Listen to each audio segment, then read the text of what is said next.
colors, stars and guests agreed that exposing the gang problem had to be the first step toward getting rid of it. The intent was to say, look at this. Look at this problem. It's 15 minutes away from where you live, and you don't even know that it's going on. Life imitates the movies, and the movies imitate life. And while Hollywood continues to produce scenes like these, it's only the rest of society that can make them stop.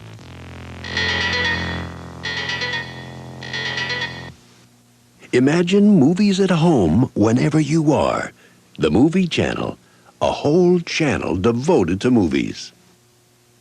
This weekend, the Movie Channel has something in store for just about everyone. Are you guests here? Potential guests? Yes. Beginning on Friday with the TGIF movie. We'll begin our training tomorrow morning. They're the Whoopie Boys. On Saturday, the early show features Malcolm McDowell as time traveler H.G. Wells in Time After Time, followed by the TMC Top Attraction, a conveniently scheduled movie premiere you can see Friday, Saturday, or Sunday night, whichever evening and time suits you best.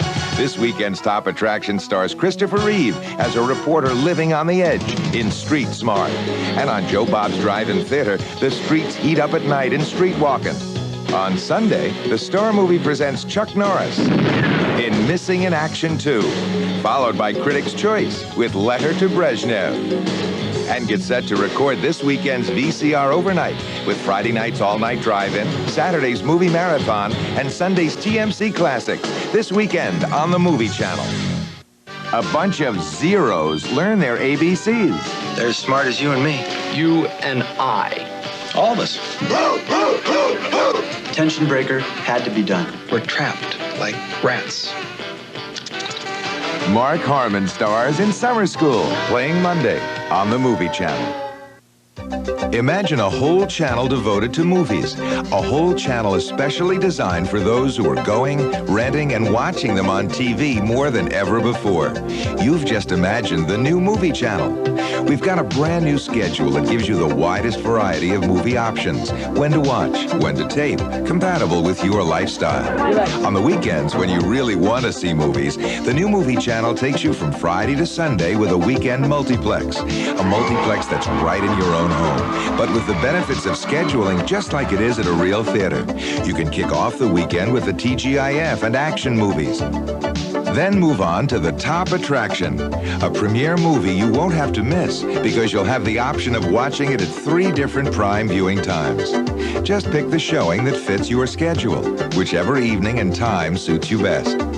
On Saturdays, there's the early show and the colorful Joe Bob Briggs Drive-In Theater. Find out and beat the crap out of it. Sundays, you'll also see the Sunday Star Movie and Critics' Choice.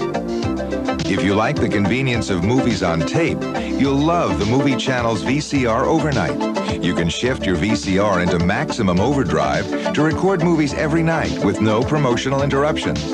On the weekends, VCR Overnight features 3 movies each night. Joe Bob with the all-night drive-in on Fridays, marathons on Saturdays, and classics on Sundays. All during the week, you can use your VCR at 2 a.m., 1 Central, to record 2 movies with prime-time instant replay. Tape them while you sleep. Watch them when you want. Plus, each weekday has specific kinds of movies at regularly scheduled times. So now you can cry in the morning, get a midday dose of adventure, and find laughter in the afternoon. Between the movies, we weave it all together with news about movies in the making, in the theaters, in your VCR store, and the people who are part of it all. The Hollywood Reporter's Robert Osborne brings daily news reports, and critics from around the country will help you decide what to see, what to rent, and what to avoid. More movies, a schedule that makes sense, and entertainment news from around the world. Imagine a channel that brings you all that and more. You don't have to imagine it anymore. It's here. It's the new Movie Channel. Hey everybody, it's Movie Channel time. Hey everybody, it's Movie Channel time.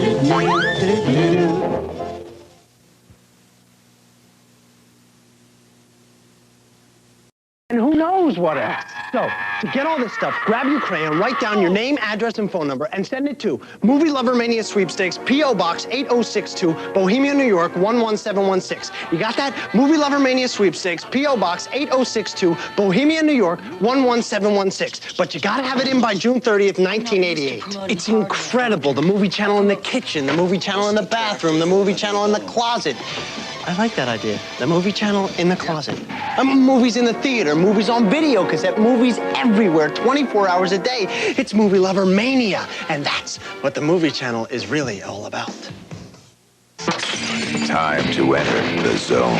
What's the zone? The zone is where anything the cops don't want to know about goes on. Wild thing. You make my heart sing. Wild Thing. Playing Thursday on the Movie Channel. This weekend, the Movie Channel has something in store for just about everyone. Are you guests here? Potential guest? Yes. Beginning on Friday with the TGIF movie. We begin our training tomorrow morning. They're the Whoopie Boys. On Saturday, the early show features Malcolm McDowell as time traveler H.G. Wells in Time After Time, followed by the TMC Top Attraction, a conveniently scheduled movie premiere you can see Friday, Saturday, or Sunday night, whichever evening and time suits you best. This weekend's Top Attraction stars Christopher Reeve as a reporter living on the edge in Street Smart. And on Joe Bob's Drive-In Theater, the streets heat up at night in Street Walkin'. On Sunday, the Star Movie presents Chuck Norris in Missing in Action 2, followed by Critics' Choice with Letter to Brezhnev. And get set to record this weekend's VCR Overnight with Friday night's all-night drive-in, Saturday's movie marathon, and Sunday's TMC Classics this weekend on the Movie Channel. My first movie experience was Willy Wonka and the Chocolate Factory. And it was great. And ever since then, I've had a chocolate problem. The Movie Channel. Now you're talking movies.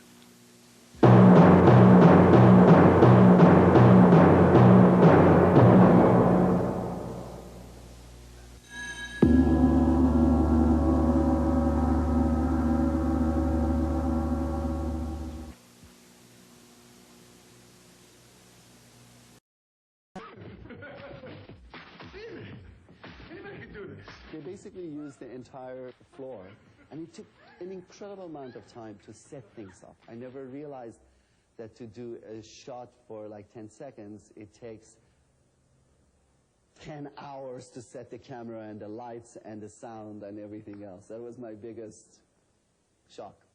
Another shock was having a 24-hour-a-day guard on duty to protect the set. I would get out of my bedroom and walk down, and there was this guard sitting down there, and I didn't know how to cope with him.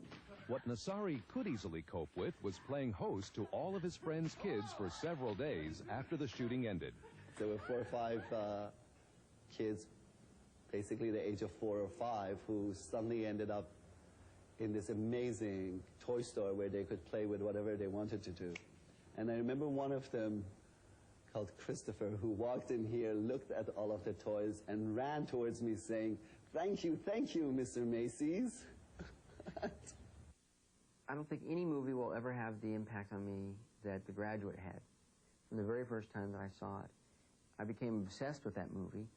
I must have seen it in theaters about 20 times, and it was the first film that I really analyzed. I really broke it down and made notes and looked at it as not only as a movie-going experience, but as, you know, a really well-crafted work of art.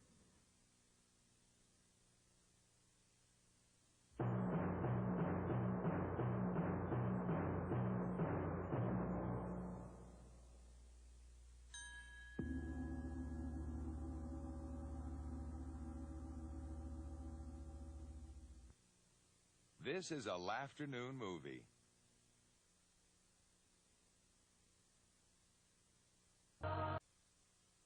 TMC Tidbit.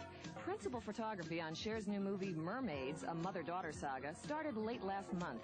It's Cher's first film since her Academy Award for Moonstruck, and in case you're money-struck, her paycheck these days is $3 million.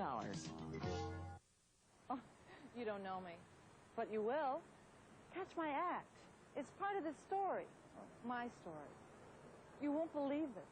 Laura Banks was raised in Kansas, and she blames her desire to act on her mother. Modern Screen, Photoplay, remember those classic magazines? Well, I grew up on those and late night black and white movies, learning about Leslie Howard and Tyrone and Myrna and, you know, all the greats, and how, you know, if she could, she would, she had it been, that she would have. So I kind of did it for her.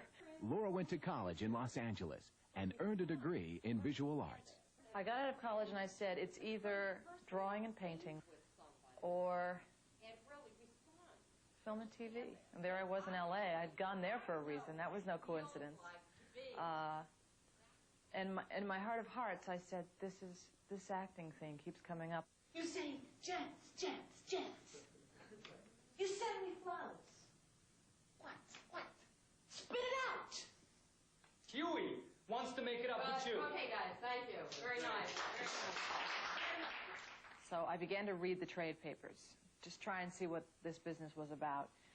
In the back of Dramalog, which is a Los Angeles publication, there was a listing for a woman with my measurements, basically, to come down to Central Casting and be seen for a movie, a major motion picture.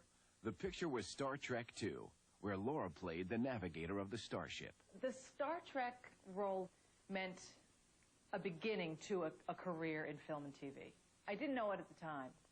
At the time, I was like magic carpet ride. I just found myself suddenly being thrown in front of Nicholas Meyer and being asked if I'm the right type and getting the seal of approval from him. After Star Trek II, I found this really silly agent. I was still struggling. I think I was waiting tables. I found a really silly agent who wasn't even franchised, who was just sending my pictures about. And she happened upon Roger Corman. And she called me up and she says, well, Laura, she had this silly voice, Laura, I think I have an interview for you that really might be great. And I got Wheels of Fire. She's not going to be the same, Grace. I've seen what these people can do to a woman. Even if she is alive, you'll wish they'd killed her. George is nothing but a mad, sadistic dog. Wait for the others. We can help you. After Wheels of Fire was Demon of Paradise. Shot in the Philippines again. It was another Roger Corman film. Business is booming. For the first time since I bought this place. I'm not going to let you railroad me. But when Laura moved to New York last year to be closer to the man she loves, her movie career slowed down. So to support myself here in New York, I work in a doctor's office doing public relations work. And I've chosen stand-up comedy as a new vehicle for myself, being that this is considered the real heartbeat of that. I'm from Kansas. I was born in New Jersey, raised in Kansas, and I moved to California. So I don't know whether to be rude, boring, or lazy. But I definitely see down the road, film was the first thing that happened for me, and I feel it will be what will take me the distance. So Laura continues to audition for movie roles, like this part in Love Tangle. There were sweet moments. What time is it? Late. You really crashed. Needed it. Crazy day. Crazy days and crazy nights. At 5 feet 11 inches, Laura feels that her large size keeps her from playing minor roles. I have to have the large role, and to have the main role, the lead role in the larger film, you have to be a star. So I figured the only way to remedy all of this is just to become a star. Thank you all for coming out tonight. It's been great. Thank you. I just can't thank you enough, really. Thank you. Set against the turbulent background of the Mexican Revolution of 1913, Old Gringo is an epic story of pride, romance, and honor. Excuse me, gentlemen. Can anyone tell me where I might find Pancho Villa? But all movies have the same simple origin as an idea. In 1979, I met the Mexican novelist Carlos Fuentes, who I had, of course, admired, and I'd read his books. And I told him that my dream was to make a movie that was about North America, my country, and his country, Mexico, and the relationship between the two countries. I said I had this first 50 pages and this idea. They liked it. I sat down, I wrote it. They liked it, Jane liked it, and then we started the film project. But the path from best-selling novel to motion picture can be an elusive one. Because, you know, the novel, like a lot of Mexican novels, is brilliant but very complex. Stylized, mysterious, hard to pin down. It needed the inspiration of a talented visual interpreter, the director. And then I saw Official Story, and my partner and producer of the film, Lois Bonfiglio, said, we should meet this man, Luis Puenzo. We met Luis Puenzo, and he read it, and about a month and a half later, he resurfaced. And together with Aida Bortnick, they've written a script, which I think is one of the greatest scripts that I've ever read, if not the greatest script that I've ever read. I began to talk with Jane about this novel and about the possibility to do a movie with this novel. And I felt that this encounter between two worlds was something that was happening to me. Old Gringo also requires a very special location, an authentic Mexican hacienda. It's a very old, not a fancy, but a very real, and I think rather magical place. It has a great atmosphere. Award-winning production designer Stuart Wurzel enhanced existing structures and constructed new ones to match the original hacienda. When I walked into the hacienda the first time, I felt deja vu. I felt that I'd been there. You know, very often when you've been with a project as long as I have with this one, and there's always a disappointment when you get to the actual place. The hacienda was how I dreamed it. For me, this is an extremely romantic movie, taking the word romantic like a very powerful feeling.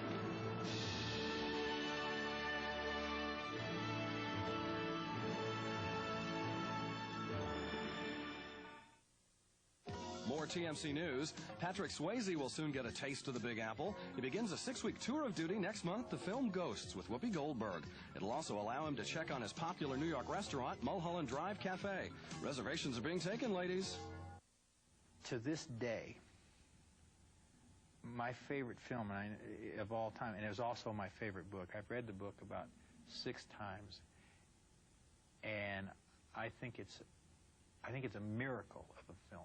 It's just the most touching film to me in the world. It's a film called Ordinary People that Robert Redford directed, and Timmy Hutton, of course, was very good in it, and Donald Sutherland was wonderful, and Mary Tyler Moore. There's something about that. First of all, I think Judith Guest is one of the finest writers around, and I love the novel. And to tell you the truth, I wanted to do that film so badly, and I think Donald Sutherland was magnificent, but I would have done anything to play that father.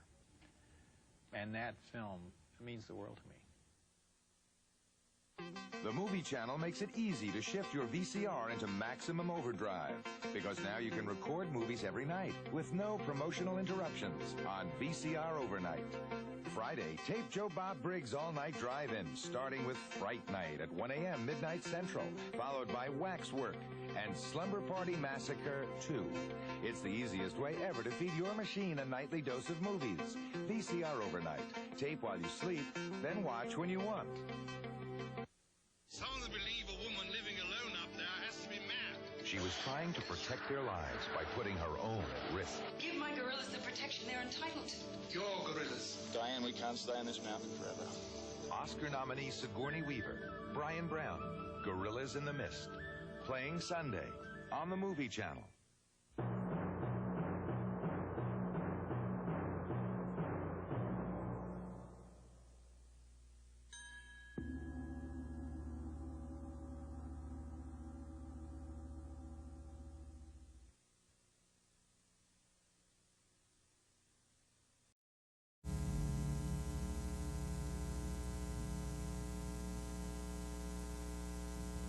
For the Movie Channel. Brian Cohen, who gives such a terrific performance as the AC/DC guy in Postcon Trilogy, also as Sally Field's wayward husband in Mercy's Romance, has picked off another chum role. He's going to have a major part in Stella with Bette Midler. That's the one based on the weepy old bestseller Stella Dallas, which once earned an Oscar nomination for Barbara Sanders, and could do the same for Bette. Filming has just started on Stella in Toronto. Bette and Brian are being directed by Emmy-winner John Erman. And Robert Osborne for the Movie Channel. What a suspense you've never seen before felt like home. And a person you've never met before felt like family. It's even further. Did you know each other? What if a life you never lived felt like yours? That's exactly what happens to Robert Downey Jr. in a new five-star comedy called Just As I. This is my friend Alex Turner. Hi. Have we met before? If the face is familiar, it should be.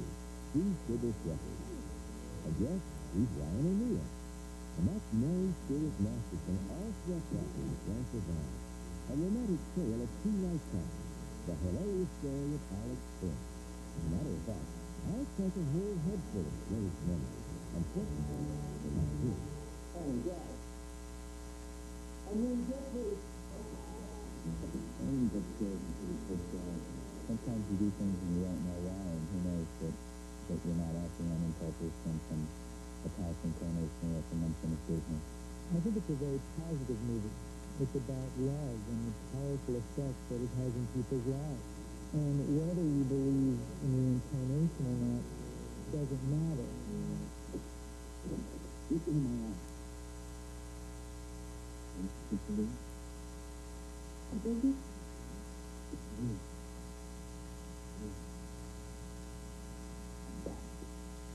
Audience is have to use their imagination.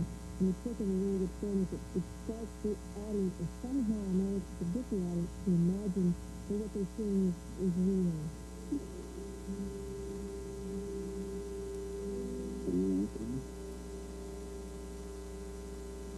I've been wanting to play another character for some time, but I just was careful about what I was going to do because I wanted it to be a growth experience for me. A growth experience for me. It's almost a man. What do you mean? He's only 22 years old. But it's not like I'm recommending anything. I'm married for 26 years. I just think that she's a great person, and I mean, acting like she's really helped me learn to take my time with what I'm doing. She's done so much more than I have, but she's real helpful for me to be able to say, look, they can cut around it, take your time. It's all right if you just look at me for 5 seconds and don't say anything. Maybe something will happen in that 5 seconds.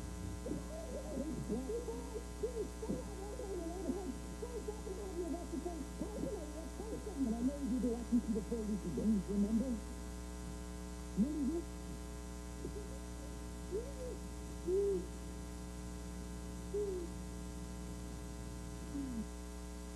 For more movie channel news from March 11th, Judd Nelson, best known for St. Elmo's Fire, is busy shooting Relentless. He plays a serial killer tracked by detectives on both coasts. The Cineplex flick is scheduled for fall. Oh, hey, how you doing? I'm just a regular guy from Chicago.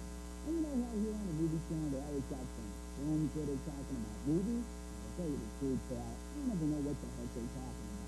News on screen, film noir, what's this? You don't know what it means. I don't know what it means. Maybe some French guy knows what it means, but that's about it. See, I go to the show in my neighborhood. Oh, yeah, we got one of the multiplex theaters. See, what they do is they took the old neighborhood theater, a big 1920s movie palace kind of thing called the Montage, and they chopped it up into 14 smaller theaters. Plus, they also put in a health club. So now what we got is the Cinetron Montage Multiplex and Fitness Center. But I'm telling you, pal, they got every movie in the world there. That's all the movies that got nominated for Oscars. That's Terry the Conqueror. You know what this is? That's what I'm here. I saw about 20 minutes of it. I fell asleep for about 3 hours. Boring? Oh, come on.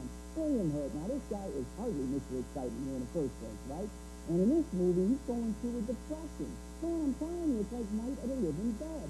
I'm sitting there watching this, and I start to nod, right? Next thing I know, some kid with a broom wakes me up. Now, Rain Man, that's a different story. 8 big nominations, and I'm telling you, that was a real good movie. Dustin Hoffman, the guy was great. He really cracked me up. But to show you how dumb I am, when I first heard that this was going to be a movie about an idiot savant, I thought it was going to be a movie about hockey. Because I could swear there was a big goon defenseman that played for the Philadelphia Flyers back in the 70s named Idiot Savant. And he wasn't even employed. Another pretty good movie is his Dangerous Liars on First Class. I wish that kind of history as much as the next guy with the powdered wigs, the stupid clothes, the uncomfortable couches. But the Oscar guys, they love these kind of movies. 7 nominations. But what I can't believe is that John Malkovich didn't get slapped. Malkovich is great. I mean, a guy with such a line in this. Oh, yeah. He announced he was starting off in the neighborhood. The son is Dino? Yeah, Dino. You know, Mr. Dino's School of Beauty thinks he's a big deal. I need a guy when he was Vince, all right? Anyway, Dino, just like Malkovich, was a real weasel, always climbing on birds when the boyfriends running around. Lucky for Dino, nobody ever challenged him to a duel like in the movie. Although I think one time somebody did smash in the windshield of his Trans Am. Some other Oscar nominations, and note I see where Sigourney Weaver got a couple of them. I don't know, maybe she'll get it for Working Girl. But to tell you the truth, I don't see it happening for Gorillas in this, because to me, the Gorilla acted losing on him. And it's always great. The Gatsby, Hamlet. See, Tom Hanks got nominated for Big. That's good. But still, I don't know, I think that would have been a better movie if Hanks, when he told that machine, you know, how he wanted to get big, he really got big, like 60, 70 feet tall. Then he would have started wrecking stuff so that the army would come in and start shooting missiles at him. He thought he'd get the Oscar if that happened. But when you come right down to it, I think Melanie Griffith is going to get the Oscar for Best Actress. Come on, she's pregnant. And everyone loves a pregnant woman. Emotional boy meets girl, boy loses girl kind of stuff. The most emotional moment for me in a film, I think, was at the end of The Way We Were, when they're in front of the plaza and the relationship between Barbra Streisand and Robert Redford has just gone totally down the tubes. I really thought that was pretty. I was born in East Green card. I don't got a green card, man. Habla español. Cheech Marin and Paul Rodriguez. Born in East L.A. Playing Wednesday on the Movie Channel. Celebrate America's entertainment choice. April is National Cable Month. 30 days of great nights. Danny DeVito and Billy Crystal won a do-in Mama. She's not a woman. She's the Terminator. Throw Mama from the train. Then, what you're seeing is a ghost. Brought me back from the dead. Shelley Long stars with Corbin Burnson in Hello Again. Tuesday, April 18th on the Movie Channel. April is National Cable Month. 30 days of great nights. Here's another way to take advantage of the Movie Channel. TMC Daytime. During the week, your daytime diet is probably limited to game shows and soap operas. But TMC offers you a new dimension to your weekday viewing. Now you can find the same kinds of movies every weekday at the same time. So you know exactly when to find a movie to suit your mood. For example, in the morning, relax with your coffee and a TMC classic.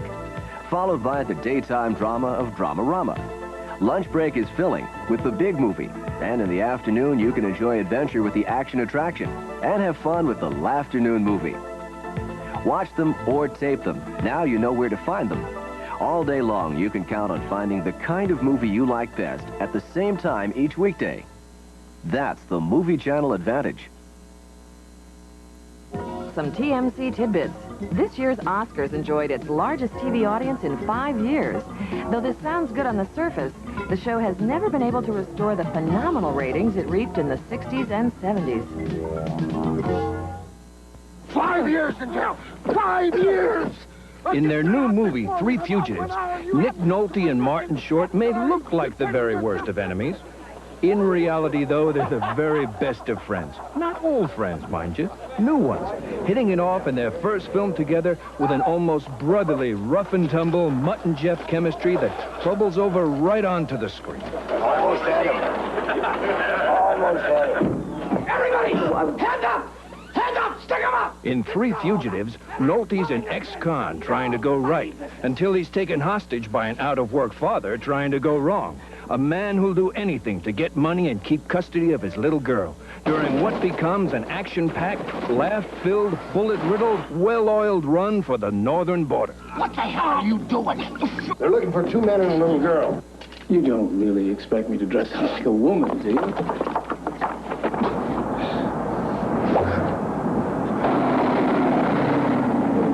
Whenever Martin Short makes a movie, he's always got his eye out for some surprise way to get a laugh.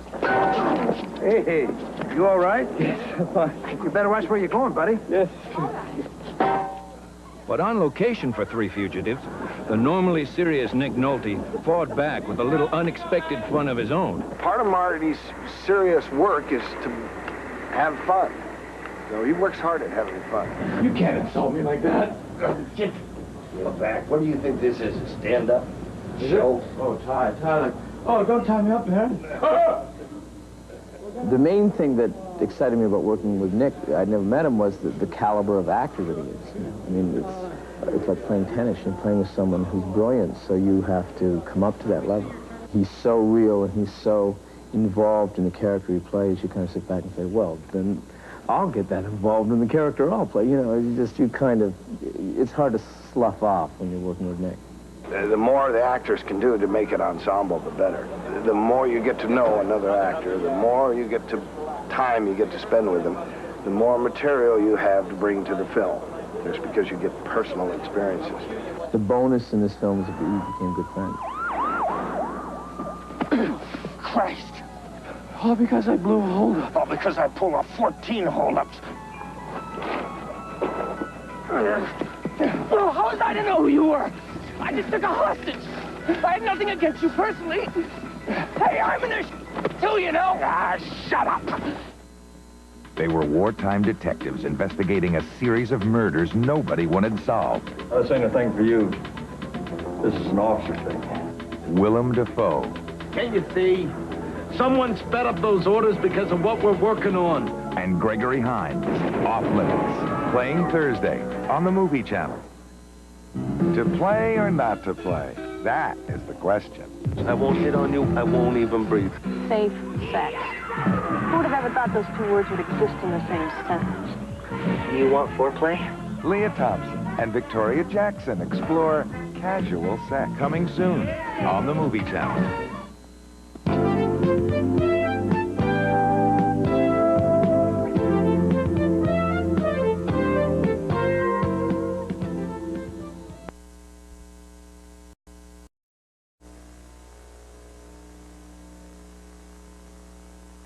Hi, I'm Robert Osborne for the Movie Channel. Monday night will be Betty Davis night in New York. Betty, who's won the AFI Award, the French Legion of Honor, a Golden Globe, an Emmy, 2 Oscars, and just about every other award available to a star, will be honored again with the biggie. She'll receive this year's salute by the Film Society of Lincoln Center at a black tie gala in New York. Among those who will be on hand to honor the 81-year-old Davis will be former co-stars such as Jimmy Stewart and Anne Margaret. One fan, Alberto Gama, is even flying all the way from Rio just to be there. I'm Robert Osborne for the Movie Channel. From the creators of Footloose comes Sing, a new musical from TriStar Pictures. The location is Brooklyn, and the neighborhood has changed.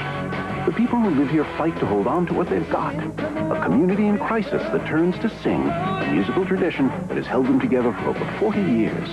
Sing is an annual competition. It's a musical competition that happens in the high schools in Brooklyn. It started after World War II, basically as a choral competition. The sophomores and the juniors and the seniors would stand on stage and they would sing their choral numbers. But over the years, it's evolved into a musical, so that every class writes and produces and directs its own show. So whereas in the Midwest, you'd option the rights to The Music Man, or Oklahoma, in Brooklyn, you write the show. And what the movie Sing's got is a lot of heat. I bet you're nervous, so am I. There's something going on we can't deny. I want you so it takes my breath away. Sing is the feature directorial debut of Richard Baskin, whose credits include composing and producing the score of Nashville, co-producing Barbra Streisand's Broadway album, and writing and directing numerous hit music videos. In terms of the history of movie musicals, this is an odd kind of hybrid movie because it's primarily a backstage musical, which is to say that the musical numbers function as a real event in the movie. It's about people putting on a show, and yet we do have some kind of stylistically bold things that happen. There are, in fact, times when people break out into dance and break out into song.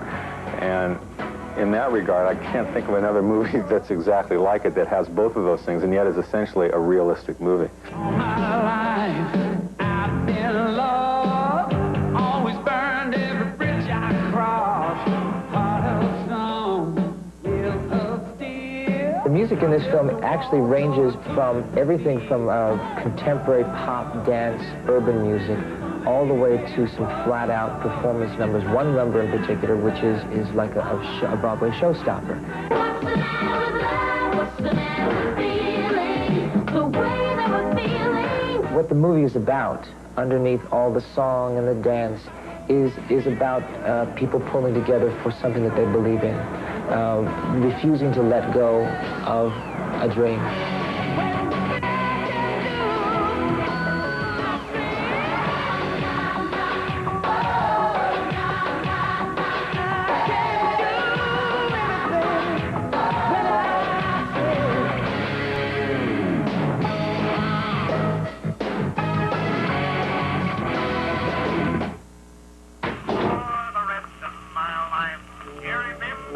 Not all movies are made in Hollywood, nor do all the films made end up in movie theaters. In fact, there are lots of independent souls who try to do it on their own, like these guys from Spokane, Washington. Step right up. Only $1's the name of the film.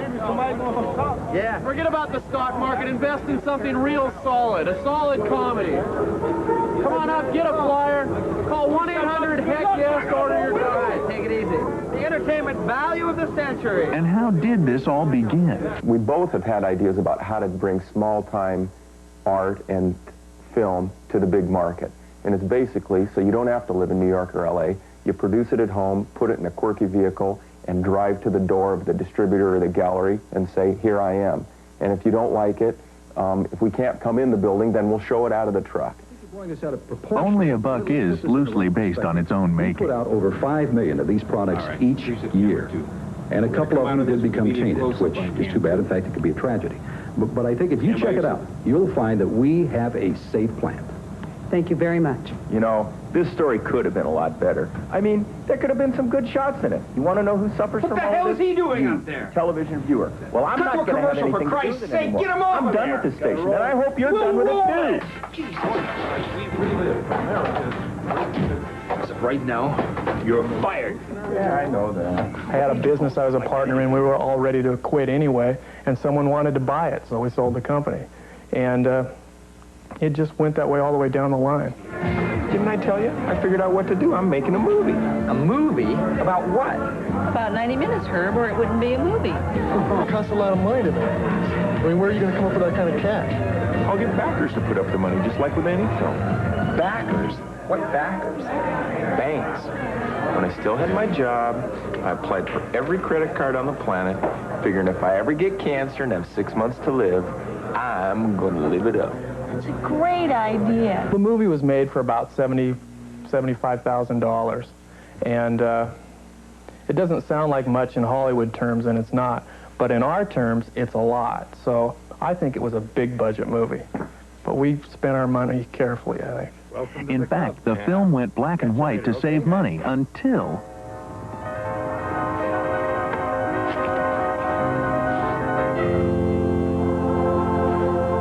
And when it was finished...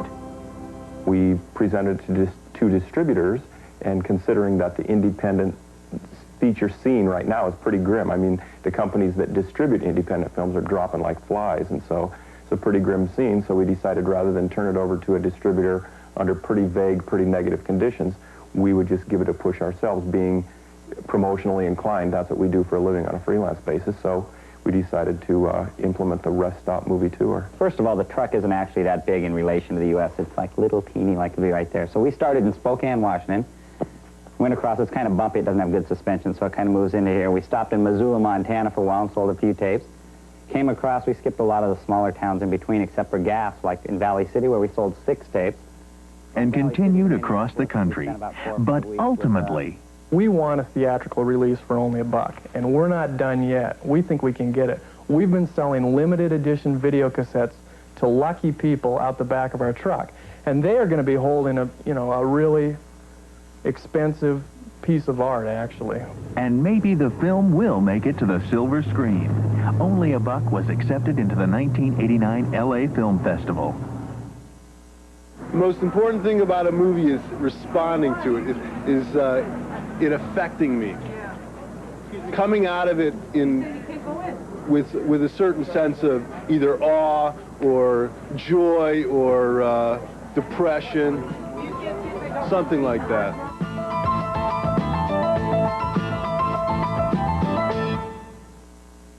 Here's another way to take advantage of the movie channel. TMC's Weekend Multiplex. If you're like most movie lovers, you probably spent a good portion of your weekend at the multiplex theater. On the weekend, you want movies. So TMC's schedule is geared to offer you maximum variety and options for viewing. The same advantage you get at your multiplex. Here's how it works. The weekend's biggest movie, the top attraction, is scheduled at 3 different prime viewing times each night. Friday at 11:10 Central, Saturday at 9:08 Central, and Sunday at 7:06 Central. Pick the showing that's best for you. And the rest of the weekend multiplex schedule is convenient too. You know exactly when to find the kinds of movies you most enjoy. Fridays, ease into the weekend with the TGIF movie and Friday night action. On Saturdays, you can wind down from an active day with the early show, or rev up for Joe Bob's Drive-In Theater. And the Sunday Star movie brings you Hollywood's biggest names, while Critics' Choice showcases highly acclaimed films you may have overlooked. And don't forget that each night you'll find the weekend's top attraction. TMC's Weekend Multiplex means movies, movies, and more movies. That's the Movie Channel advantage. Take one murder victim, add 8 suspects, and mix well with the great detective Hercule Poirot. How immensely theatrical. There are so many possibilities. I'm totally baffled. Peter Ustinov and an all-star cast have an appointment with death, playing Monday on the Movie Channel. Welcome to boot camp. They're taking us to a German prison camp. Maybe there's a place around here where we could eat out. Is this your first time? Oh, no. I mean, no hope. Matthew Broderick and Christopher Walken star in Neil Simon's Biloxi Blues, playing Wednesday on the Movie Channel. Well, I play a dancer, and she's real spunky, and she's really strong. She doesn't let people push her around, especially guys. And even though her mom's pushing her to get married to the best guy in the town, because it's a small town, and she wants her daughter to marry someone who's got a future. And Corey Feldman plays this character who has absolutely no future ahead of him.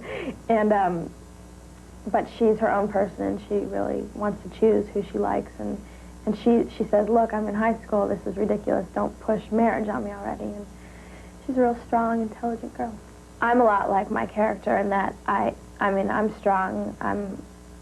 I have values. I go to school. I'm educated. This is the first role that's been a lot like me. I mean, pretty much basically me in the movie. So I had a good time. I gotta act like me.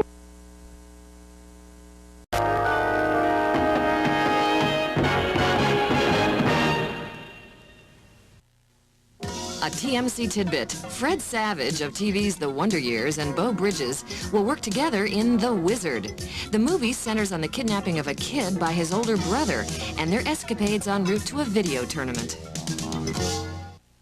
Here's a preview of a movie playing in theaters now. From a relaxing vacation on Earth. Greetings, Captain. I do not think you realize the gravity of your situation. To the most perilous reaches of space. Only one crew dare travel where no man has ever gone before. We'll need all the power you can muster, mister. On a desolate planet, a renegade Vulcan seeks ultimate knowledge. To find it, we'll need a starship. And he will stop at nothing to get it. I dreamt that a madman had taken over the Enterprise. You look like you've just seen a ghost. Perhaps I have, Captain. Our destination is the planet Shakari, Eden, at the center of the galaxy. The center of the galaxy can't be reached. If you ask me, and you haven't, I think this is a terrible idea. We're bound to bump into the Klingons. Remain on course. To Kirk, he's a fanatic to be fought. You know we'll never make it through the Great Barrier. I say the danger is an illusion. To the crew, he's a mystic to be followed. Cybok has simply put us in touch with feelings that we've always been afraid. I have to get back to the transporter. To Spock, he's the past he must confront. Shoot him! You know I'm right. Spock, my only concern is getting the ship back. And you're either with me or you're not. Put him in the brig with Captain Kirk. But I'm a prisoner on my own ship. What are you standing around for? Do you not know a jailbreak when you see one? Mr. Scott, you're amazing. There's nothing amazing about it. I know this ship like the back of my hand.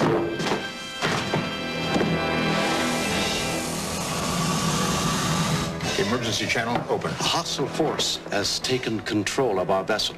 Put us on a direct course with the Great Barrier. Understood, Enterprise. We are dispatching a rescue ship immediately. Bird of prey bearing 105, Mark II. Let me do something. Mr. Sulu, full ahead. Transfer power to warp drive. Warp speed now. The greatest enterprise of all is adventure. Star Trek V, The Final Frontier.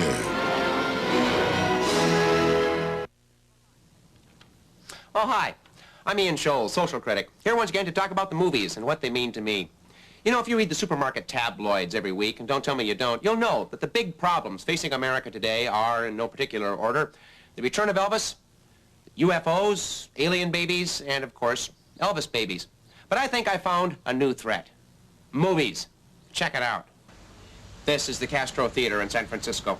There was a time in America when each movie theater was unique. A sumptuous palace as larger than life as the movies it displayed. But today, movie theaters have gone from this to this. Movies all over the place. 4 movies under one roof, all of them with Tom Cruise, which show up a year later at your local video store. This is more than a multiplex. This is a kiloplex. Thousands of titles. And if you don't have a VCR, you still have the movie channel. If you don't have the movie channel, you still have basic cable. If you don't have basic cable, you still have the networks, and all of them show movies. They even show movies on airplanes. There are so many movies, you need books to help you watch them. 3 different books to tell you every kind of movie on television and whether they're any good or not. Guides to horror movies. Guides to film noir, every kind of movie. Behind-the-scenes looks at movies. Screenplays. Novelizations, which are to real novels what colorization is to black and white. And magazines. Premiere. American film, magazines devoted to movies. And every mainstream magazine employs a reviewer to tell you what to see and what not to see. Yeah, a movie used to be a special event. Now movies breed like rabbits or termites, burrowing into the sturdy wood of our delicate social fabric. And speaking of fabric, let's do my laundry. I'll give you final proof, if you need it, of this dire threat to our entertainment value system. What is that strong cheese? Never mind. That's right. Movies in the laundromat. So far, Star Wash in San Francisco is the first to implement this novelty, but it could be an alarming trend. No more will we watch the spin cycle with childlike rapture. No, we'll ignore our laundry. Watch the movie instead. And where will it end? Movies on wristwatches? Movies in restaurants? Little tiny movies in automatic teller machines? Think about it. And think about this. An alien baby bearing a remarkable resemblance to Elvis Presley has been discovered in a small village in Tibet. Is there a connection between Elvis babies and movies spreading across the globe like Jell-O on a hot sidewalk? I don't know. I gotta go. Anybody have $8 worth of quarters I can borrow? I've likened the jobs of directing and producing as the difference between coaching and being the quarterback. And there's a joy in both, and they're 2 different jobs. And you know, I was a quarterback for a while, and I was a coach for a while, and you know, I can go back and be a quarterback if, you know, if the situation seems right. I'm looking for, you know, I want to do the right, it takes the right kind of project to sort of get me interested in doing it again. Because I get a little bit involved, you know, on these projects here and there. I get a chance to get behind the camera a few times. It started with a phone call.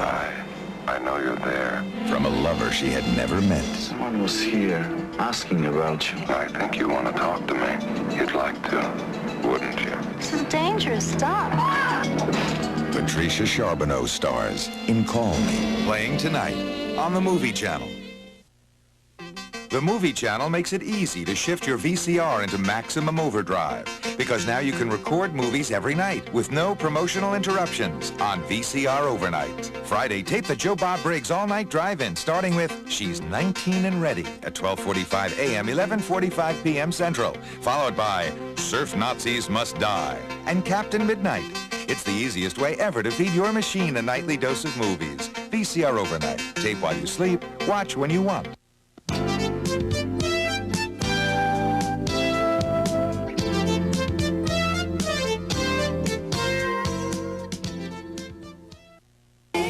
It's movie channel time.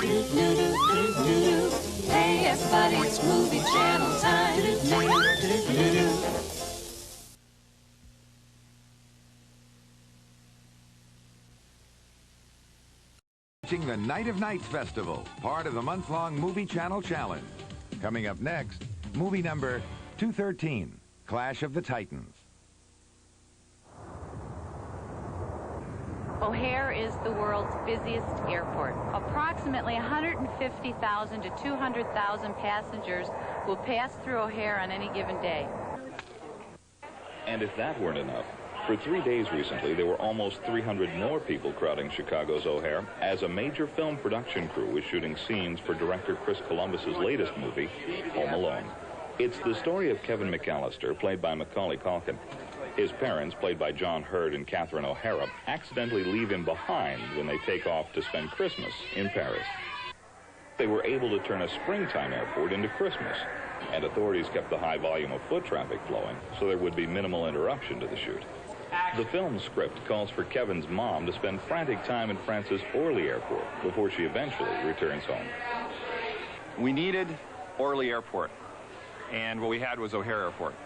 The movie's not a documentary, so I don't really care what Orly looks like. What I really want to do is give the impression of being in another airport, a French airport. And with permission of the Department of Aviation, they took over a section of hallway near Customs and turned it into a French phone bank. They're very substantial phones made in the UK, and they look foreign. But we added all kinds of French signage to them. And everyone walks up and they literally think they're French phones because they're different. You know, people claim they recognize them from France because it's the right impression. The Orly Airport I have photographs of. The main thing that jumped out on me was the nice yellow signs, because I've never seen signs this color in America. The Pompidou Center, to me as a designer, is the strongest statement that people really identify with France. That's where we put these sort of Tinker Toy crosses in the windows. This is actually a cafe. And so we scouted all around the airport, and we found a place that we felt that we could afford to rent, to take over for a week. That had the basics that we wanted, which were large windows where we could look out on the runway. It was a particular area of runway that had a lot of traffic. What we've achieved by shooting here is that we have the reality of looking out the window and seeing planes taxiing by and landing in the shot. And we're working with the tower as far as having them tell us when planes are going by so that we can get the planes in the background for production value. Timing these planes and people proved to be the toughest of all. Put Karen in the front. Yeah. It's frustrating when you're ready. I mean, you know, and it's not as important as catching a flight, so it's, but when everyone is involved in the scene and you're ready to shoot and 150 extras are in place and you're ready to shoot, to have someone say to you, well, a plane is unloading, you have to stop for 15 minutes, especially when you hit that peak where you're ready to get a great, what you think might be a great moment on film. To have everyone sit down and relax and lose the whole momentum, that's frustrating. But you never let that show, you just keep moving, you know. And momentum is what this production company bought when it settled on shooting at the world's busiest airport. Hi, I'm Jody Horowitz, and this is the Movie Channel Challenge. We're showing 418 movies all in 1 month. Now, I suggest you stay home, bolt your door, and catch every single one. Which doesn't mean you can't also get an awful lot done. Why, it's the perfect time to catch up on your excess ironing. Or in my case, to learn how. Place plug in socket. Oh, there's the problem. What an ideal time to discover the lost art of macrame. Is this a great plant hanger, or what? Or why not try on that matching babushka and dirndl skirt you made in 7th grade home ec? Well, the skirt's a little tight, but darned if that babushka doesn't still fit. Or how about calling up that bigwig who's always putting you on hold? Mr. William Morris, please? He's on another line. Would you care to wait? No problem. Yes, time will seem to fly with this incredible jam-packed lineup. Just a bit longer. Do you care to wait? Okay, but you tell him I'll only hold until September. The Movie Channel Challenge. There's never been an August like it. I think the movie that had the most effect on me was Beckett, which I saw when I was about 16 years old, and I think that had the most lasting, profound effect on me visually, and just as far as acting went. A movie that made me feel something, a movie that I couldn't really get out of my head. that movie had the most profound impact on me of any movie. His life was dedicated to science. Look at Neptune now! Come on, Dad, we'll Look be at late for Neptune. Uncle Ron's party. Until Celeste jumped into his life. Where are you from? They're gonna kiss! Before I met you, all I could think about was science. Who is she? Just what I needed. Daddy, don't you think this is pretty strange? What is sex? Or an alien? It's an out-of-this-world comedy. My Stepmother is an Alien. Playing Saturday on the Movie Channel. High school dating. Some things never change. Just wanted to know if maybe you wanted to go out. Don't go mistaking paradise for a pair of long legs. Break his heart, break your face. Eric Stoltz, Leah Thompson, Mary Stuart Masterson, Some Kind of Wonderful. Playing Wednesday on the Movie Channel.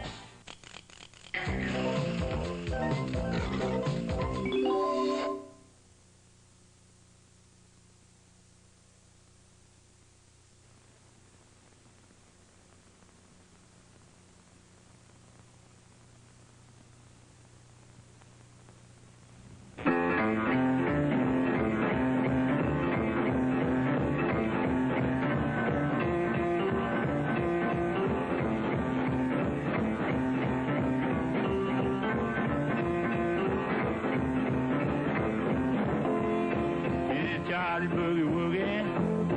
It's Charlie Boogie Woogie. Well, Charlie Boogie Woogie. Charlie Boogie Woogie. This is Charlie Boogie Woogie, and I'm playing it just for you. Play you too. Play it. Boogie.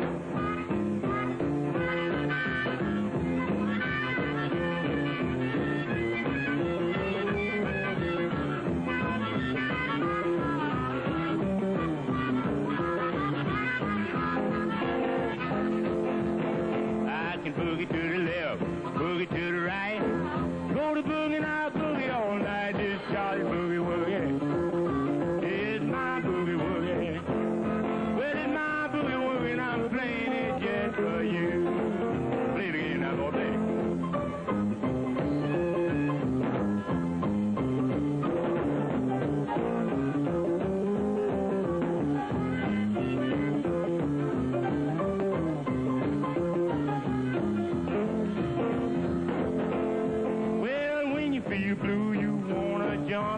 Come on, baby, and listen to my jump. I'm playing a boogie woogie. I'm playing a boogie woogie.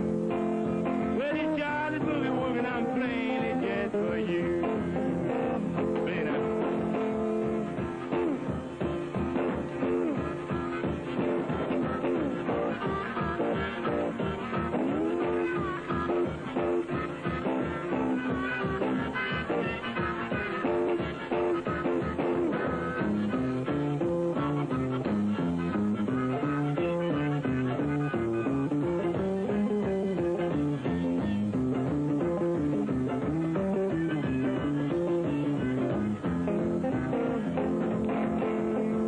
Goodbye, baby, my boogie's through. Got no more for you to do, 'cause it's my boogie woogie. It's Charlie's boogie woogie.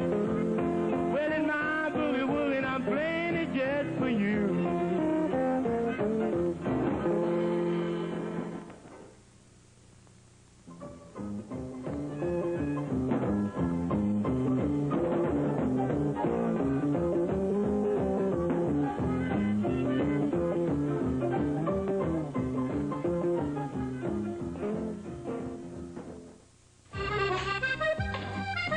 It took Clark Kellogg only 19 minutes in New York Stop the car! Stop! to lose everything he owned. A guy from a limousine service steals everything. So Clark is left with no clothes, no money, nothing. Nothing, nothing, nothing. Hey! Hey, you! Stop him! Wait!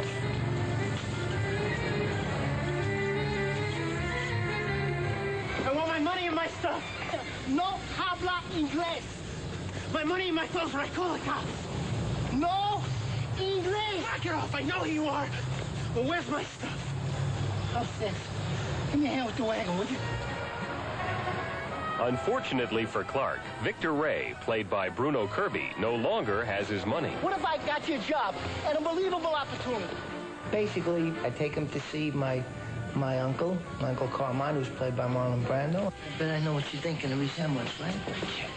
He's the real thing, the original merchandise. But in a way, we kind of changed his life. Give me your hand.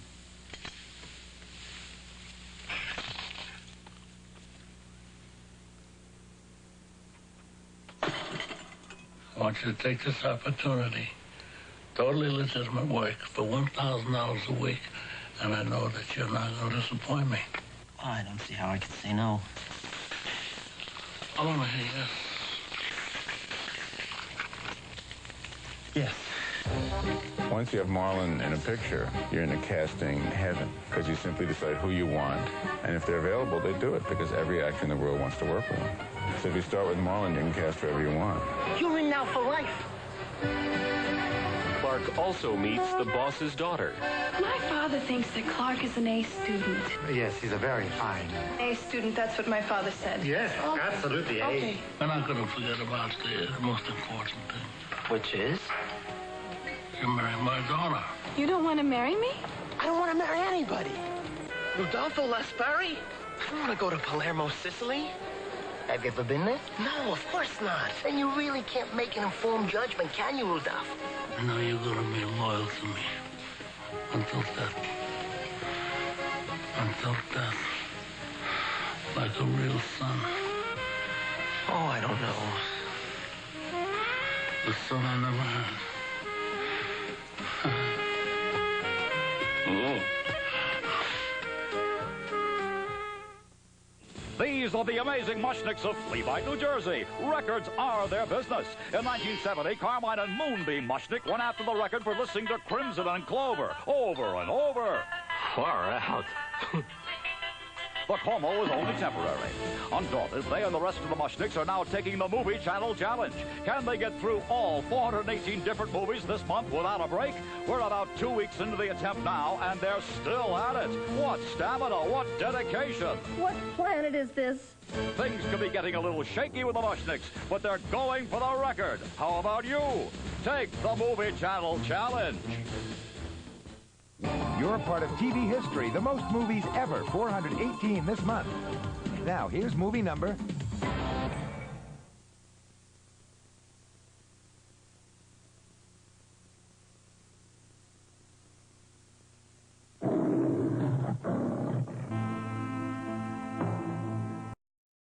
About 20 years ago, Melvin Van Peebles, who I'm pretty much related to, or so my mom says, and I call him Melvin Van Movies, did Sweet Sweetback's Badass Song. The man produced it, he wrote it, he starred in it, he directed it. And 20 years later, you have kids who saw people like Melvin Van Peebles and Gordon Parks and Sidney Poitier and you know, all these other folks that were out there first. The Movie Channel presents a conversation with Mario Van Peebles, director and star of the controversial hit film New Jack City. A drug dealer is the worst kind of brother, man. He won't give it to his sister, he won't give it to his mother, but he'll sell it to one of his boys on the streets. I don't know about you. I'm ready to kill me. Mario Van Peebles learned the fundamentals of directing from his father Melvin. Although best known as an actor, Mario established himself early on as a filmmaker by directing episodes of Wise Guy, 21 Jump Street, and his own TV series Sunny Spoon. Now in movies, he has recently joined a small but growing number of important black directors with his modern-day gangster story, New Jack City. New Jack means sort of what New Wave meant. New attitude, streetwise, functional on the streets. Look. You and I both know that the system wasn't ready for this kind of epidemic. Crack came on the scene and spread like wildfire. But now I got the mayor and the governor on my back. I need some results. You're talking about a war out there that we're losing. You're not going to give me what I need to win. Now, I need some cops that know these streets. I need some New Jack cops to take down a New Jack gangster. evidence of Director Van Peebles' first priority was to graphically depict the devastating effects of crack cocaine. We all have to confront the drug problem. I used to work in a drug treatment center, so it's very, very accurate. To maintain authenticity and at the same time support the community, Van Peebles insisted that New Jack City be shot on location in New York City. We wanted to actually shoot in Harlem, not make Hollywood look like Harlem, but bring the money to the community. While making New Jack City, Van Peebles learned that to inner-city kids, just say no is nothing more than an empty slogan. When we were directing the picture, a lot of kids came up to me while we were up there in Harlem and the Bronx and saying, hey, man, what do I have to say yes to? That's the question. Now, I can't play ball like Michael Jordan. I can't box like Mike Tyson. I can't rap my way out of here like Ice-T. What do I say yes to? And all I could say was what Malcolm X said, which is say yes to education. That's your passport out. Despite Van Peebles' good intentions, violence erupted at many urban theaters playing New Jack City. At first, the press blamed the film's influence for the trouble, but it was later revealed that practically all of the violence, 1 dead, 24 injured, was exaggerated by overbooking and poor security. The problems appear to have been solved by increased security, which is being paid by the film's distributor, Warner Brothers. Made for just $8.4 million, New Jack City has already grossed $15.8 million in its first 10 days of release. Van Peebles' concern for the picture's success goes far beyond the normal aspirations of a first-time director. If Hollywood makes Platoon, if they make Full Metal Jacket, if they make Hamburger Hill and Charlie Mopic, if those movies don't make money, you know, the Hollywood execs don't say, you know, those white movies aren't making money anymore. They say Vietnam movies aren't making money. See, if New Jack, if Rage in Harlem, if Mo Better Blues, if School Days, if these pictures don't make money, it could be another 20 years before we get a shot. Here's a preview of a movie coming soon to your local theater. They're sexy, sophisticated, and successful. Jake and Tina could have it all if they could just work out a few small problems.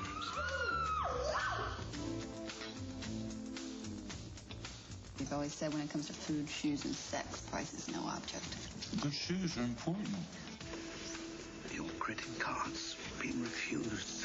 I am on the verge of something very lucrative. So for you to even be talking about dishonoring one of my checks really puts me in a very sweaty mode. You take a long time, by the way. Well, it's worth it. You can be very popular with the lads at room service. Room 327, I'll take a nap. I hear she tips good and mine be naked. Don't be such a prude, Jake. The human body's a beautiful thing. So? Flash me. Tina, we are in real trouble now. You have to trust me. Ow. Where were you? And don't tell me that you were out buying cigars, because I know you can have them sent out. I went somewhere else, okay? Well, Tina's my friend. Why me? All I know are gamblers and brokers and bankers, and they're mostly men, and I hate men, and you're not a man. I don't love with Jake. Yes, I'm in love with Jake. Then I can't help you. Am I worth sticking to? Am I? As far as I'm concerned. I love you. Likewise. John Malkovich. Please don't talk about liquidating me.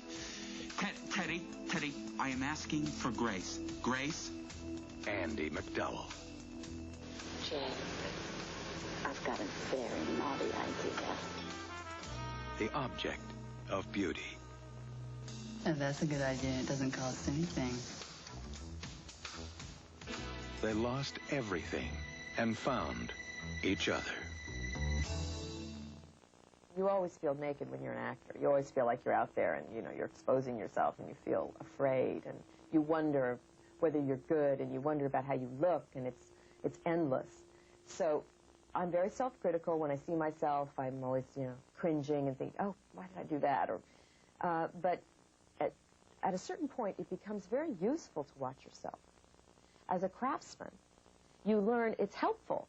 It's helpful to know the difference, especially in film, as subtle things you can do that help or hinder. Also, I find that you worry about things that don't matter as an actor. And when you watch yourself, you see, oh yeah, I was concerned about this choice or that choice. And ultimately, it didn't matter at all. So why worry about it? So in a way, it can kind of help you to relax.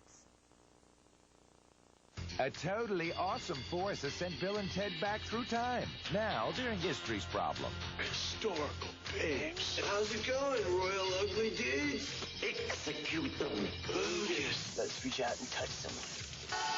If you guys are really us, what number are we thinking of? 69, dude! Party on, dude! Bill and Ted's Excellent Adventure, playing Saturday on the Movie Channel. In April, the Movie Channel's got 122 different movies. Isn't that something? 40.6666 goes into it 3 times. Divide it by 1.7681, and what do you get? 69, dudes! No matter how you slice it, it's a movie anytime you want one. Excellent! For starters, how about some heroes on the half shell? Let's go for it! Leonardo, Michelangelo, Donatello, and Raphael are the Teenage Mutant Ninja Turtles. Bette Midler finds being a single parent is a real piece of cake. In Stella, have fun with Dick and Jean. We should hang out like this more often! Richard Pryor and Gene Wilder star in See No Evil, Hear No Evil. Blind, deaf, what is this, a joke? No, but did you hear the one about the devil and the cop?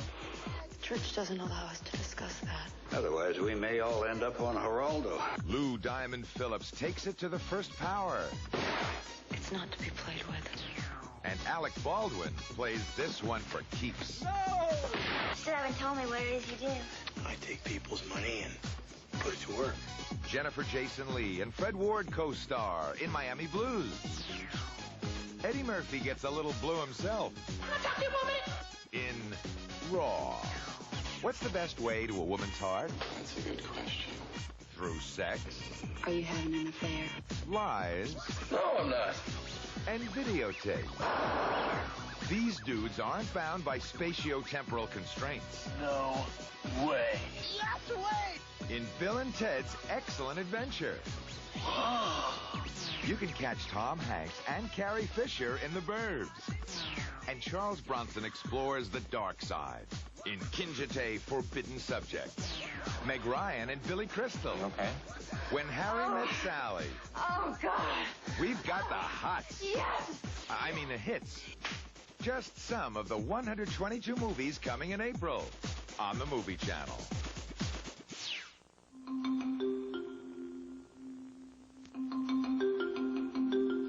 Torture, political murders, and human rights violations around the world are in the headlines almost daily.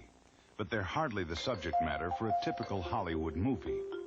But very little about Closetland, the newest release from Imagine Films, is typical. You cannot call your lawyer or anyone else outside. You must put your trust in us. I'm a small part of a large mechanism. That goes for you too, but together we must seek the truth. The film has just 2 characters, played by Alan Rickman, best known for his role as the cold-blooded killer in Die Hard, and Madeline Stowe, who made her debut appearance in Stakeout and later appeared with Kevin Costner in Revenge.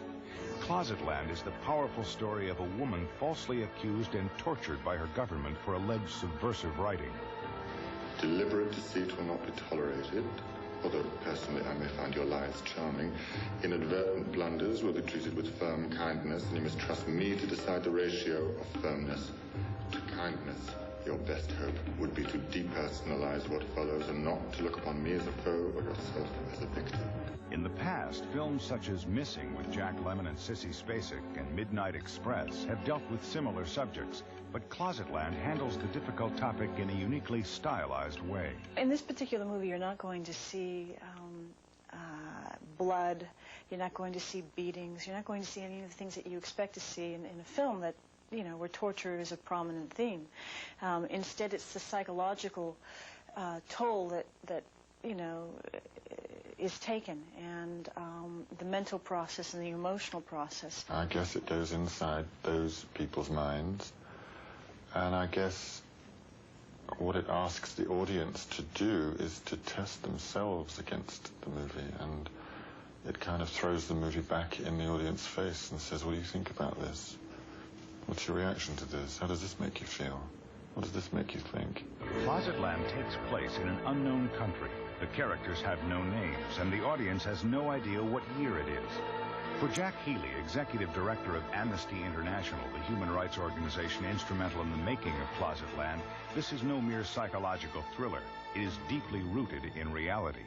I think that Closetland, without an Amnesty type of report behind it, people would come out of that movie and say, this does not occur in the world. This is overdone. It's too dramatic. It's too strong. It's too powerful.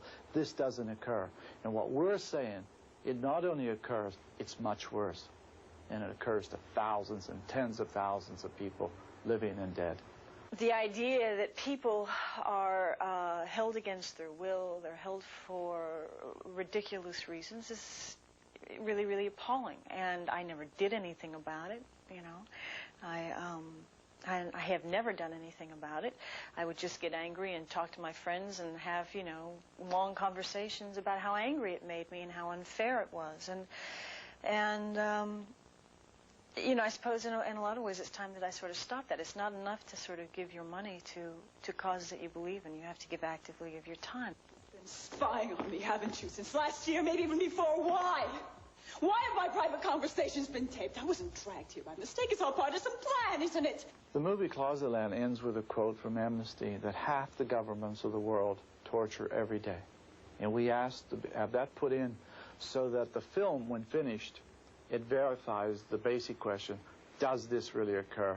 Our answer, it occurs every day in half the governments of the world. Government policy. Closetland is now playing in theaters around the country. Ray Peterson's dying to meet his new neighbors, but if he comes too close, will he end up a busybody? Your neighbors are murdering people. Ray, this is Walter. What do we do now, soldier? We got a real problem. Oh, yes. Tom Hanks, Rick Dukeman, Bruce Dern, Carrie Fisher, The Birds. Playing Sunday on the Movie Channel. When Harry Met Sally. No man can be friends with a woman that he finds attractive. He always wants to have sex with her. Well, I guess we're not going to be friends then. Guess not. When Harry Met Sally. It's amazing. You look like a normal person, but actually you are the angel of death. When Harry Met Sally. We did it. They did it. When friends become lovers, it can turn into... Your basic nightmare. Billy Crystal. Yeah. Meg Ryan. When Harry Met Sally. Coming soon on the Movie Channel. Hey everybody, it's movie channel time. Hey everybody, it's movie channel time.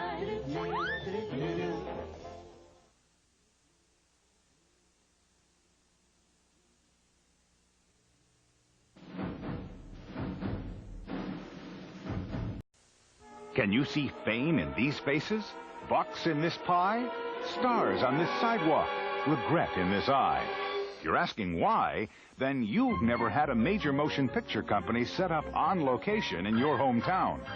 Thousands of ordinary people across the U.S. have become seasoned movie professionals, welcoming filmmakers into their homes and getting their chance to strut in front of the camera. I made $700. I got to dance with Julia Roberts.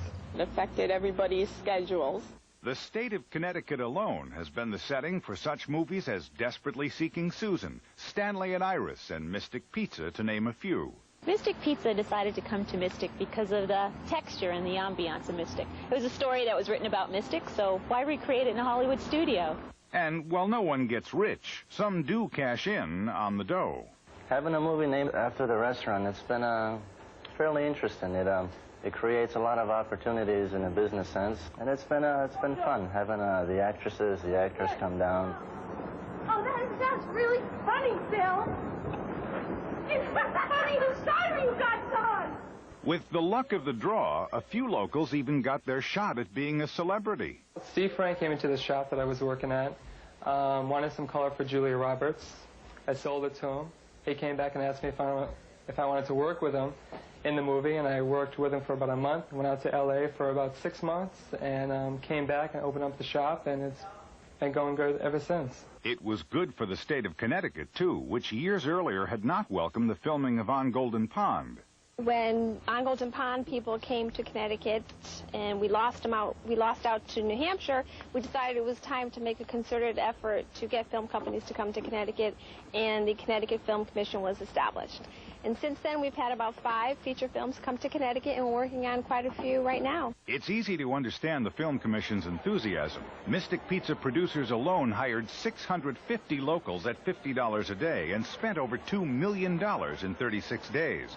But what happens when the action stops and the producers pull out? It was real quiet when everybody left. I think the town sort of settled down because we could get back on certain streets that were blocked off and things like that. It was a letdown when they left town because we had so much fun doing the picture. And they had fun watching the picture, too. The anticipation built as the movie was getting ready to be released. But I don't think anybody expected what they saw. I mean, you had to see the movie 3 times. Once for the scenes, once to see the people you knew in it, and once for the story. So if you have dreams of being in the movies and cashing in on all that dough, don't go to Hollywood. Just stay at home and wait for the movies to come to you.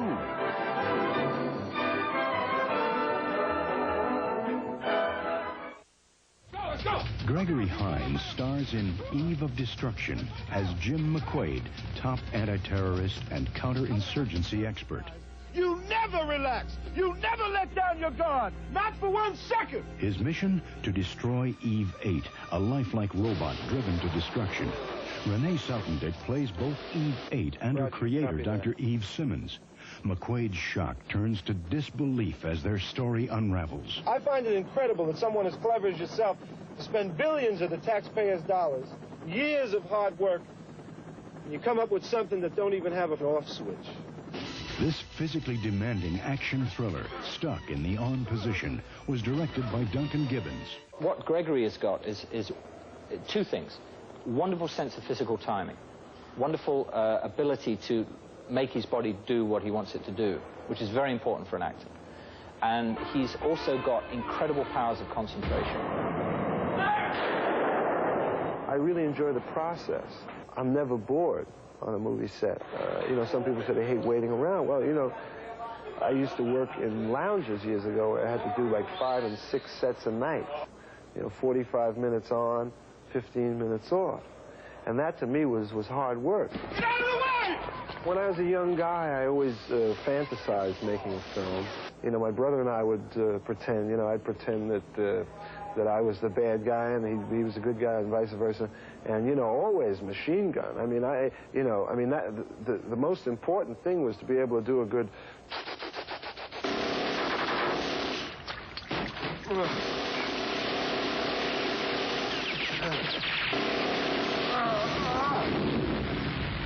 That wasn't bad, huh?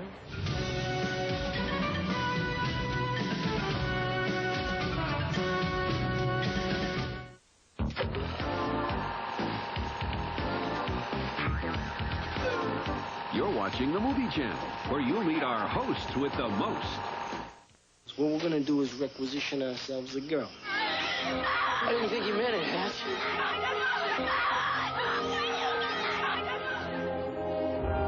We'll be friends, okay? Hey, man, what happens in the field stays in the field, man. Sean Penn, Michael J. Fox. Somebody stumbles. They don't mean to shoot you. They're sorry. Casualties of War. Playing Saturday on the Movie Channel. He's back.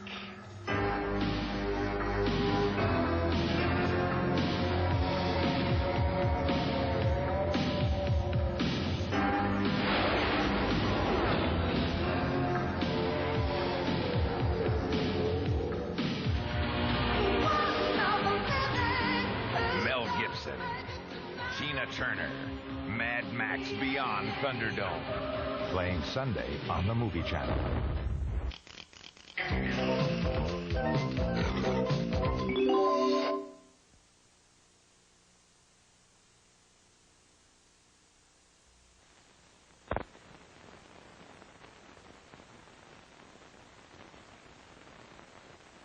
Keep knocking my crayons over. They're being melted by my space laser. You don't have any space laser. My purpose on this planet is to rid mankind of girls who always draw stupid flowers. I wish Wayne Gretzky was my brother instead of him. All right, knock it off. Your father will be home soon, and he won't want to listen to this.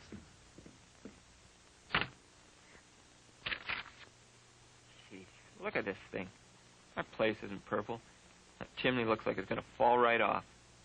I mean, come on. There's a time when they have to draw things the way they really look. Gee, could you imagine the mess we'd be in if things really looked like this? Gotta be a gray brown one in here somewhere. But I've got so many other pretty colors in my box. Well, maybe a used car salesman can get away with wearing one of these. Not me. Come on, Daddy. You look nice. Well, here goes. Oh, I promise I'll never complain about those ties on Father's Day again. Oh, yeah, the cat been using the flower bed again? Look at the size of these. Look, flowers are just supposed to be nice little decorations. They're so pretty, they should be made big so everyone can see them. You sure there's no alligators living in the dense underbrush? Oh, what color are alligators again? Forget it. Forget I mentioned it. Well, why not get the whole family in the act, eh? Pretty choice craft, eh, Dad? My choice would be more along the lines of a blue four-door sedan.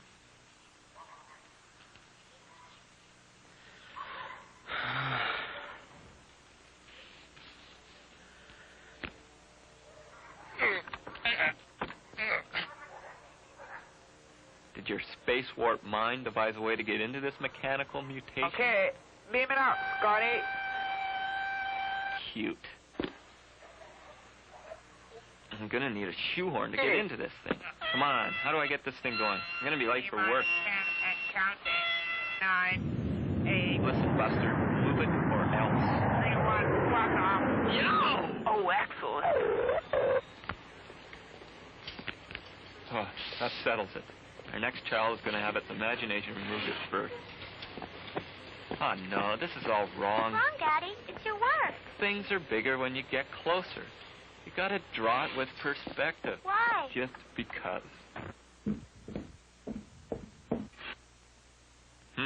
No frills, office decor. Well, what about the phone? It didn't fall off. Because I put it there. Sound logic. Where's Miss Blumenthal? She should have taken care of this. Miss Blumenthal has been transferred to G section. Okay, I give up. You win. Do what you want. Boy, I feel like I've just been mugged by a prepubescent street gang. Now, that looks better. That's the way a doorway should be drawn. Thanks, Daddy. That's what I call a choice vehicle. Which one's mine, though? It doesn't matter. They're all the same anyway. Yeah, I see what you mean. They are fairly, well, similar. What about your suit, Daddy? Grays match everyone else's? Whoa. Why don't we just hold on the suit for the time being, okay? That suit's not off the rack, is No, it? it sure isn't. It's the design. Yeah. That's an interesting interpretation. Hey, that's great stuff, kids. I could have done more, but Bobby kept taking my crayons. I needed them to color in my Starfighter. I was going to put more flowers beside the house. They look stupid. Okay, you two. Enough. But the crayons go away for good. Here's a preview of a movie coming soon to your local theater. She is a stranger in a small town. What's your name? Where you from? A lot of questions. Days when the rains came. Is this what they mean by a warm welcome? Our hearts have felt bearing you. Bright girl. Behind her smile, what is it with you? Is a secret. Behind her laughter is fear. I'm sorry. Behind her happiness, Are you okay? I'm gonna be. is a past she can never forget. I had a husband. He hurt me. She was the only thing I ever loved. I guess I'm just really afraid. She changed her name. 6 months ago, your wife removed her mother from this institution. Look, there's obviously some mistake. My wife drowned. I left him. She changed her looks. What are you doing here? Waiting for you? I want this taken very seriously. She's looking for you. She changed her life. If you need any help, I'm here. Is she with someone? I don't know where. Hank! The woman she used to be is dead. Are you okay? Saying goodbye to old ghosts, you know. But the man who always wanted her Where does she hide? Still wants her back. I know your every thought, Laura. Nothing can keep me away. I can't live without you. And I won't let you live without me. Julia Roberts, Sleeping with the Enemy. The thing that I remembered more than anything else is you're always behind yourself. Stuff is happening to you that your brain and body cannot comprehend. It's always catching up with actually what's happening. That's a pretty rare experience until you've been up there for a while and you start to image what the plane is doing and you start to find ways to orient yourself, and then you can calm down a little bit. But it's a terrific amount of power, a terrific amount of noise, and a whole different spatial orientation. His music You shake my nerves and you rattle my brain. rocked a nation. Too much love drives a man insane. This is devil's music. Yeah, they say you're a wild one. Goodness, get records just quitting balls of fire. His story shocked the world. Man, she's only 13 years old. So if I'm going to hell, I'm going there playing the piano. Goodness gracious, quitting balls of fire. Dennis Quaid is Jerry Lee Lewis in Great Balls of Fire, playing Tuesday on the Movie Channel. Spend a day with lovely Rita I'll make it worth your while. during the Rita Hayworth triple feature. It's probably the only chance I'll ever have to feel important. First, she's up to her old tricks in Juvenile Court. Sounds like trouble. Next, she tries her luck as the lady from Shanghai. You need more than luck in Shanghai. Then it's always something Who do you think you're kidding? when she stars in Gilda. That brought on the Frisco. It's the Rita Hayworth triple feature, Wednesday, February 6th, starting at 3:30, 2:30 Central on the Movie Channel. The blame on me. Becomes the character before your very eyes. It's quite fascinating and totally original in my experience. This is George, the handyman. I'm a composer. A refugee. He's not a spy or something. When they asked me, what are you doing when I was young, I say, I'm an actor. And even if this is not true, I became an actor. You keep the desire. You find something very important. You find the life. Marker. Action. Just have to trust your instinct. Yeah. Fine.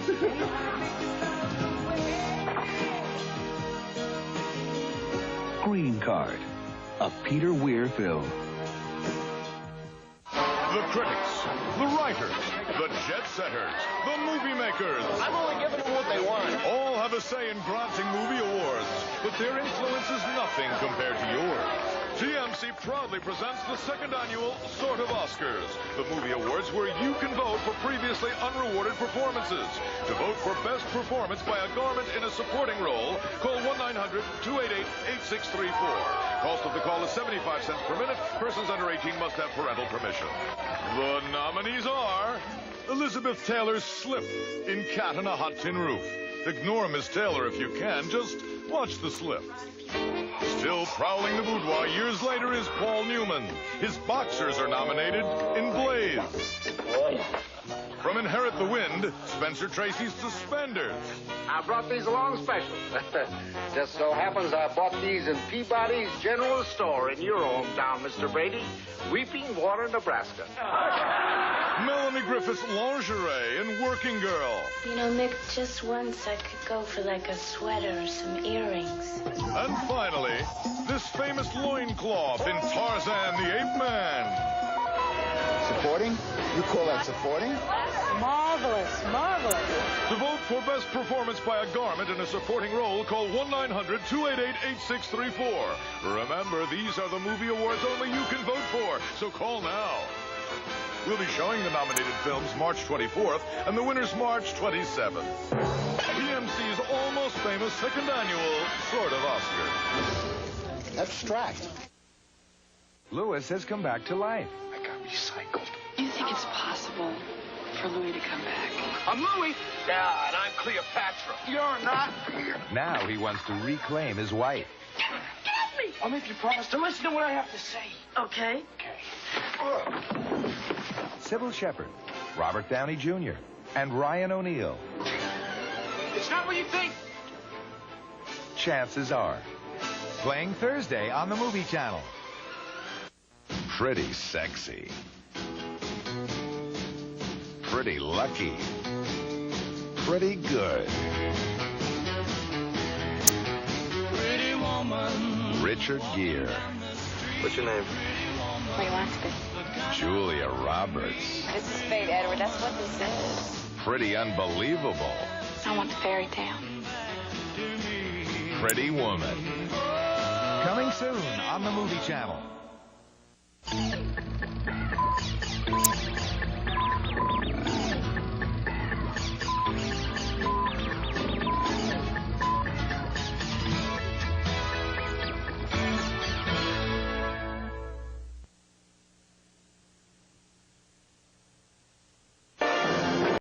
We need a scene that delivers the story in a nutshell. That's it. Let's use that shot from the other sequence. I love that. I think that's great. That's terrific.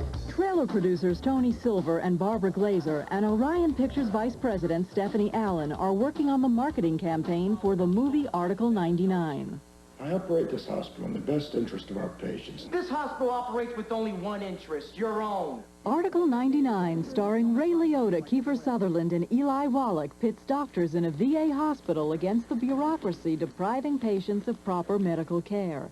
The trailer must deliver the movie's message in about 2.5 minutes. This movie is, above all, an emotional experience, a very entertaining one, and that's what we have to get across. These are doctors in rebellion against a system, not for their own sake, but so that they can help the patients that they're there to care for. Right. It's not just chaos. Right. Picking the trailer's opening shot to hook an audience can be a tough call. This sequence of doctors heisting much-needed supplies was considered, but this scene made the final cut instead. We have no actual proof that you are disabled. You want proof? All right, now look, I can get some damn proof. Does you want some proof? You want some proof? You want some proof? Here's the damn proof. Seemed like a natural to start the trailer with. The only question was, are people going to be turned off? Turned out to be a scene that everyone responds to. And all trailers must respond to certain film industry rules. They must be G-rated. We have to work on the hospital sequence because right now we have information in it and language in it that we've got to get out. So let's run that. I thought open heart surgery was no longer authorized. What good is fixing his prostate if he has a heart attack every time he tries to use it? First the ventricles, and then the testicles. Okay, we're not going to be able to say testicles either. Or show them. Or show them. After reworking, this is how the scene plays in the trailer. This patient needs open heart surgery. I thought heart surgery was no longer authorized. Look, we're here, he's here. Why don't we make the most of this? Tony Silver has been making the most of it for some 20 years, creating the trailers and/or TV campaigns for Platoon, Mississippi Burning, Miami Blues, Dances with Wolves, and many other films. He created this riveting teaser for Alien. Asked not to use any footage from the movie itself, Silver shot the whole sequence on top of a 30-foot-long table covered with baked clay. A trailer should be a promise, in the best sense, that forms a bond with a movie audience and says, you're going to love this. Here, take this. I got nobody else to give it to. Look, everything's going to be all right. I think this is really good. I always get tears when I watch this. And hopefully the audience will too.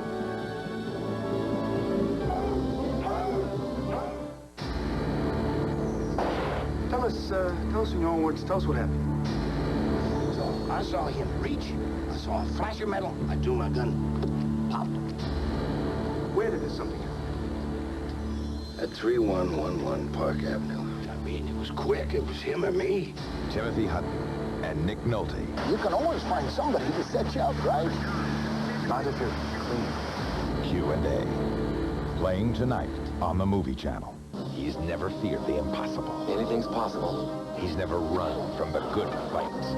I didn't fight. I gave a motivational seminar. And he's not planning to start now. Dakota is wanted for drug trafficking and murder in 17 countries. You're never gonna get out of this alive. Chuck Norris. When death calls, you'll be screaming like a baby. Delta Force 2. Playing Thursday on the Movie Channel. Here's a preview of a movie playing in theaters now. From the Academy Award-winning director of Rocky and the Karate Kid comes the story of a boy orphaned in a land he loved. I am Pete. I'm PK. In harmony with the people that were not his family. Oh, it's we have a boxer here. As he grew, he trained to protect what he treasured.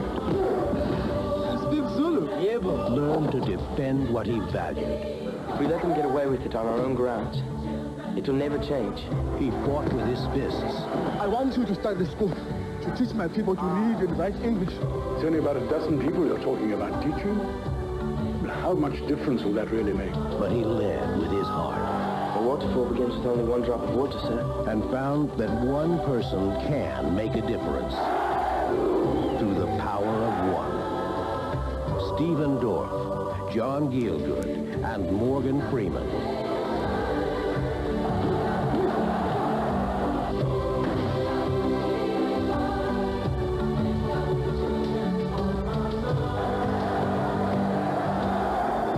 This unparalleled motion picture will take you on a breathtaking adventure into a remarkable triumph of the heart.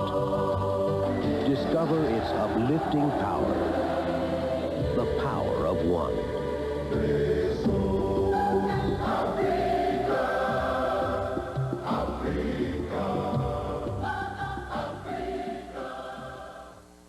A love triangle of espionage, passion, and power with only one way in. Leaves Kevin Costner. You know I work for Bryce? Sean Young. And that makes two of us. And Gene Hackman. This one can do things for me like no other woman I've ever met. With no way out. Playing Saturday on the Movie Channel.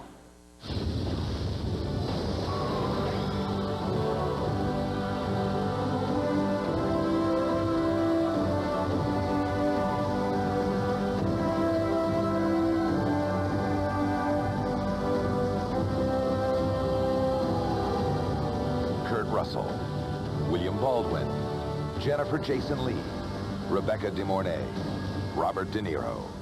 Backdraft, coming in May on the Movie Channel.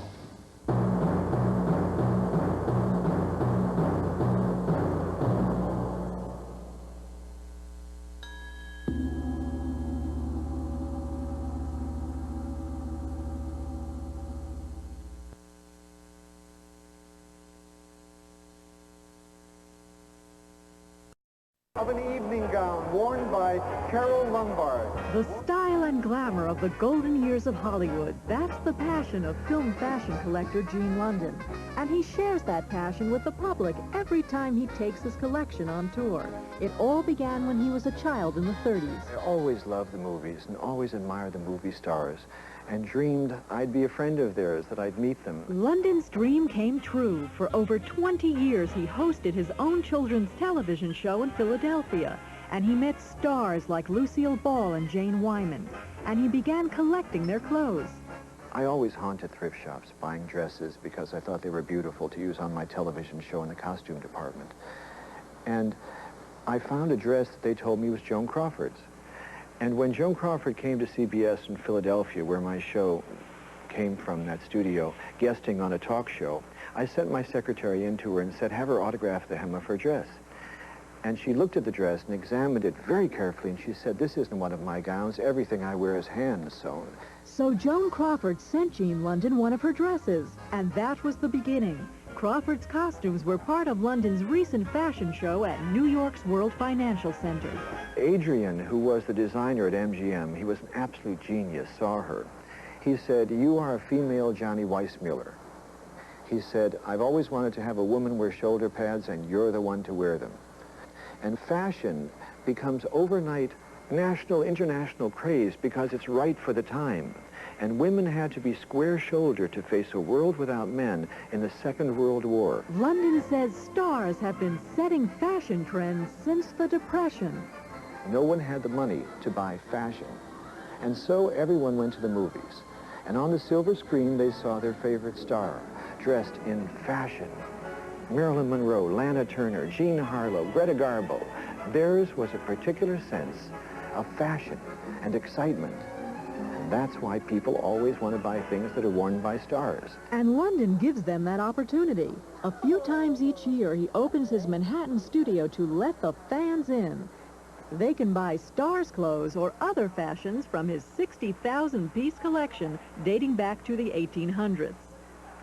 Actress Nancy Fisher bought shoes worn by a different sort of celebrity, heiress Sunny Von Bulow. I don't know, I just think about when she wore them, when they're on my feet, was Klausy with her. And some of the fans are stars themselves. Madonna chose this dress for a photo shoot from London's collection of original and reproduction dresses worn by Marilyn Monroe. This original was seen on Marilyn in the movie Bus Stop. I purchased that outfit for $7,000. I spent another $2,000 repairing the lace. Its probably value today would be $20,000, $25,000, just as Marilyn's outfit. But with Madonna wearing it, the price could be anything. It was a lifetime dream come true when London was asked to recreate the costumes from Gone with the Wind for the 50th anniversary of the film's release. This is the most popular dress in Hollywood film history. It cost up to $10,000 to make each garment. But for Jean London, recreating the fashion of the stars is a priceless pursuit. And when they danced together, you didn't see the front of her face, and the back of her gown had to be beautiful. And this is what it looked like when she was dancing. The look of Gloria Swanson, Art Deco back, cinema satin by French couture. What happens when two of Hollywood's comic superpowers collide? I had an affair. You are the most callous. For Bette Midler and Woody Allen, marriage has its downside. God, we're getting a divorce. Give me that. I'll drink to that. If you think their future is shot, I'll kill you. you should see their afternoon. You. Is this the time or the place to end a 16-year marriage? Scenes from a Mall. Playing Friday on the Movie Channel. For 6 years, there was peace. But now, they're back. This time, they want the world. I don't want to have my brain vacuumed. We'll save you. No, turn it off! Don't do this! I want Jack dead to see his wife become a trancer before he dies. Can the evil be stopped? Trancers 2. Playing Sunday on the Movie Channel.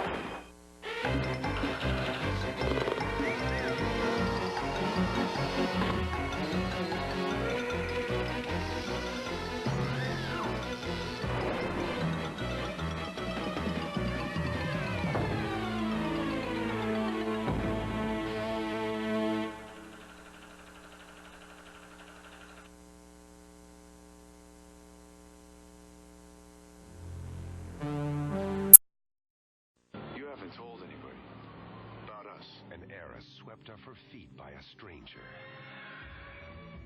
Her twin sister, about to discover that the heartthrob impossible to resist. I want you to marry me. Is a murderer impossible to escape. I think I know who killed my sister. Sean Young and Matt Dillon. A kiss before dying. Playing Saturday on the Movie Channel. How do you feel about your own sexuality now being talked about as part of your being an actor? I feel in the same way that I felt before I started doing this movie. I mean, nothing changed really in my sexuality in the process of doing this movie. Nothing at all. I'm trying to help your partner here, okay? Okay. Now, you're not a member of his immediate family. I'm not? I could have you removed from the ER. Really? Look. He's upset. He's sorry. No, don't apologize for me, okay? It doesn't matter to me. I mean, what the people is going to think about me personally. If I have to play a homosexual, I'm going to play that character with all the consequences. I know very well who I am and what I am, and it's not going to bother me at all. Ernest P. Worrell and... You're not! About to face the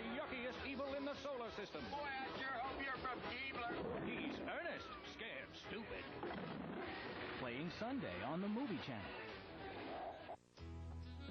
When you watch the Movie Channel, you're never more than 5 minutes away from...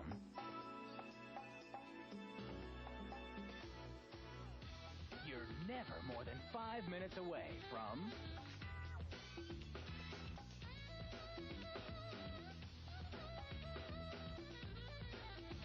We're changing the way you watch television. You're never more than 5 minutes away from a movie on the Movie Channel. She's the problem. Take care of her. But is this the answer? I can't do this. I'm sorry. People wish to kill you. Anyone who's met you, I imagine. Whoopi Goldberg, Sister Act. Next month on the Movie Channel.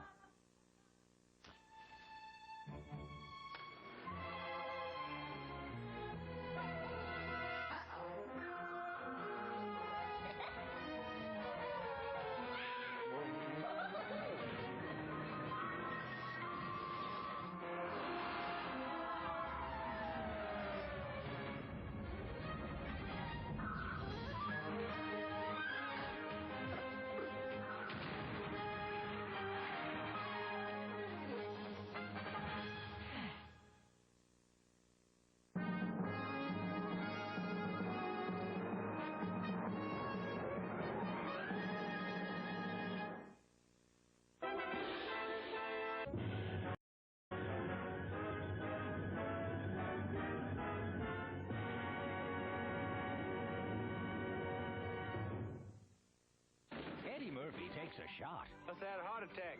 At Capitol Hill. The man you see before you is nothing but a common criminal. Hey. He's the distinguished gentleman. Playing Friday on the Movie Channel. I was not much of a basketball player. I got a little better. I worked real hard on it. I always seem to be getting these movies where I have to learn how to do something. Left hand. Stop Elijah. It's fun, yes, this game. No, it's more than fun. More than fun? Do you have any idea what it's like to play against top players in the championship game? It brings out the talent that's been sleeping inside your body. It's talent that you never knew you had. I mean, it's like suddenly you could fly. I often think I would like to fly. People kind of have this idea about me that I'm this, sportsman type, and I'm really not. But I worked and did the best I could.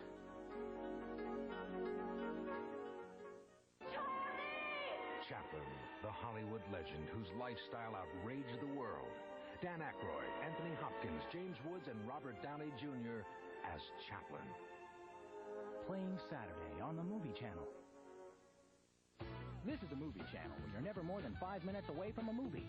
Coming up tonight at 8/7 Central, the offbeat comedy The Gun in Betty Lou's Handbag. Then at 9:30, 8:30 Central, it's the horror of The People Under the Stairs. And at 11:15, 10:15 Central, it's John Travolta in the poignant drama Chains of Gold.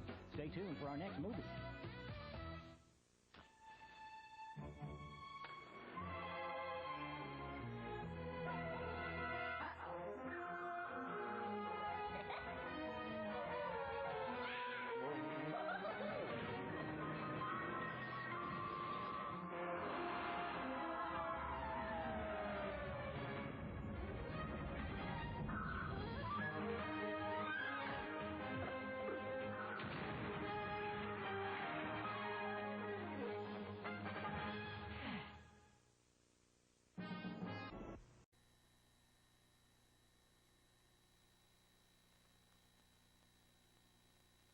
More important, to marry the woman you love. Still thinking. Or to love the woman you marry. To recap in a slightly clearer version, in the words of David Cassidy, in fact, while he was still with the Partridge Family, I think I love you. Make it a special occasion with Hugh Grant and Andie MacDowell in 4 Weddings and a Funeral. Playing Sunday on the Movie Channel.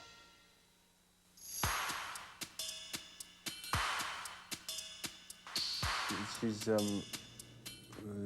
uniquely attractive and with a sense of humor, a sense of fun, and also an intelligence that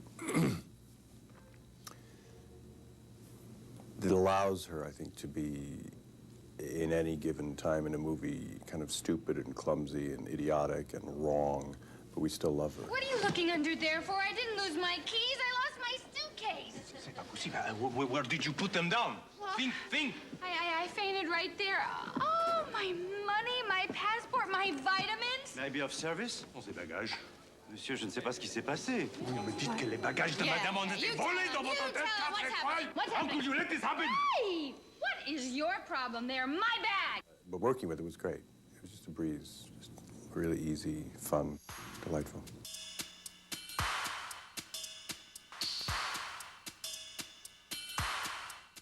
Meet my mother. You mean his father is...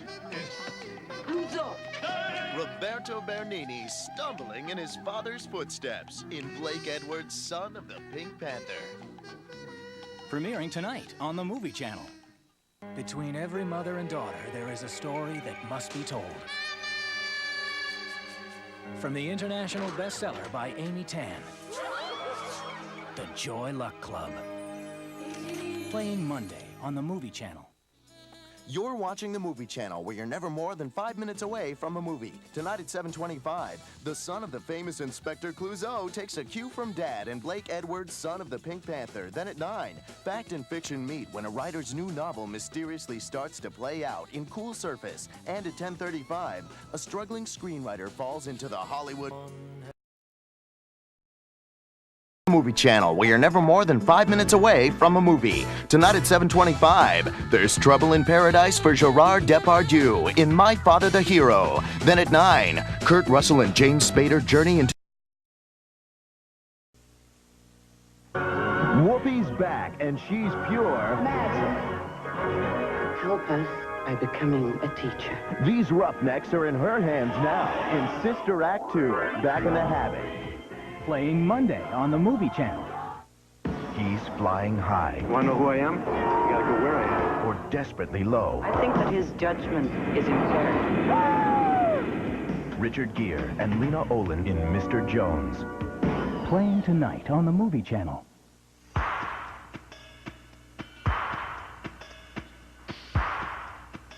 I had to study with a voice coach how to do this. And I had 2 weeks to learn how to get it right. Let's have a look, Marcia. I look awful. Just awful. I can never show my face in school again. I'm ruined. Sweetheart, I know you feel terrible, but it's going to get better. I'm sure no one will ever notice. Oh, my goodness, what happened to your... I listened to tapes of the episodes, the old episodes. I'd listen over and over again. I'd repeat. And I finally brought it to Betty Thomas, our director. I said, is this right?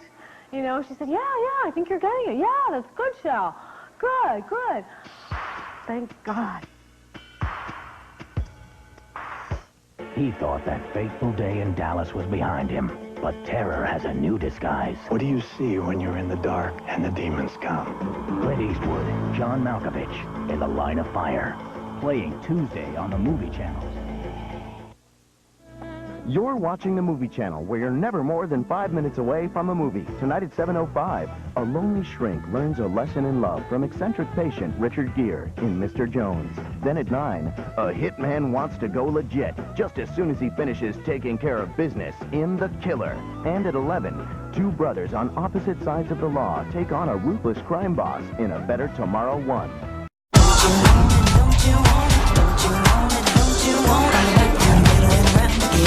I'm gonna be there to the end, 100% pure. Right back to the middle and round again. I'm gonna be there to the end, 100%. La la do do da di ba ba da da wa.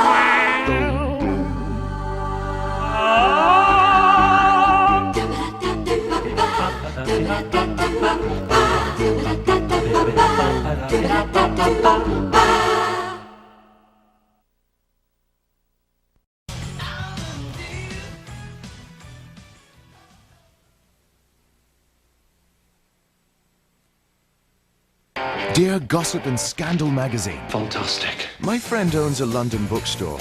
Imagine his shock when he waited on the world's most famous movie star. Can I help you, Tom? No, thanks. Call him crazy, but he sensed an attraction. Do you want to come up? And so began their torrid affair. You know what happens to mortals who get involved with the gods. Buggered, is it? There were the pet names. Beavis or Butthead? And romantic meetings. Probably best not to tell anyone about this. He told no one. Well, only the tabloids. But she was calm. No, you can stay calm! And soon things were all smoothed over. Oh! So you see, the most extraordinary things do happen to the most ordinary people. It's the sort of thing that happens in dreams. Julia Roberts, Hugh Grant, Notting Hill. Premiering Saturday on the Movie Channel.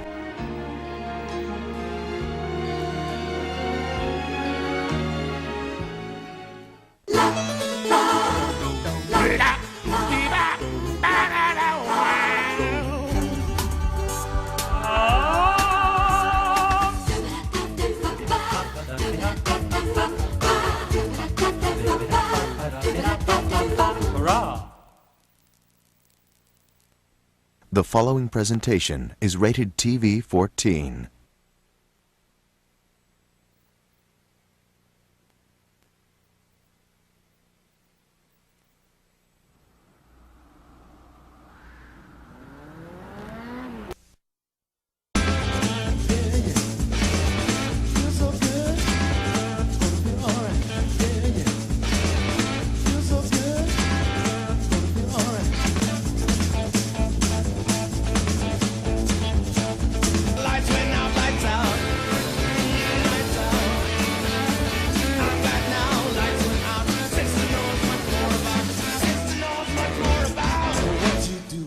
Go out. She's going to explode! Somebody call 911! Is what we call an urban legend. It's folklore passed down as truth. And the girl starts to hear these scratching noises on the roof. It's her dead boyfriend hung from a tree. But just because it never happened, the idea of an urban legend serial killer doesn't mean it never will. My big question is, what is he gonna do next, huh? The call's coming from inside the house.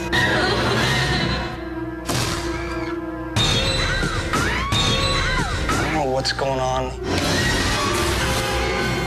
Urban Legend, Sunday on the Movie Channel.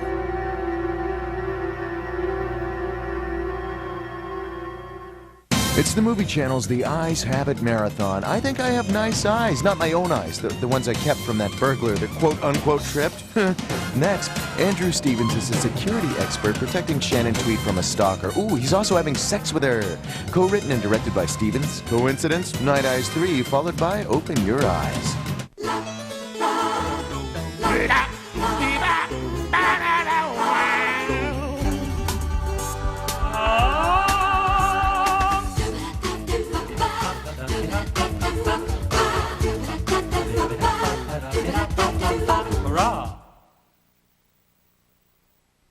The following movie is rated R.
We call an urban legend. It's folklore passed down as truth. And the girl starts to hear these scratching noises on the roof. It's her dead boyfriend hung from a tree. But just because it never happened, the idea of an urban legend serial killer doesn't mean it never will. My big question is, what is he gonna do next, huh? The call's coming from inside the house.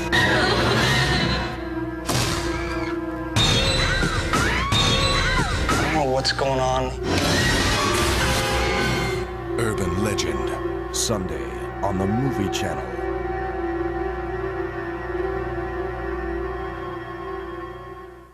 America's alien sweetheart wants some lovin'. It's like she's in heat.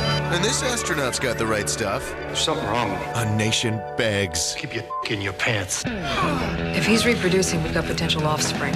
I'll say.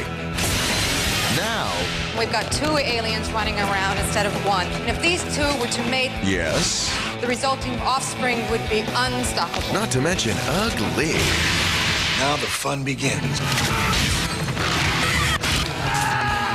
Species 2, Monday on the Movie Channel. On the Movie Channel, you get 100% pure movies 24 hours a day. From daily movie marathons to movie fun facts, it's a movie lover's paradise. And Showtime gives you spectacular Hollywood hits no one else has. Groundbreaking original pictures and series, award-winning family films, and knockout championship boxing. For bold, fearless entertainment you won't find anywhere else, watch Showtime. The Movie Channel and Showtime. 2 of the great channels from Showtime Networks. Showtime Networks. Endless choices, endless possibilities.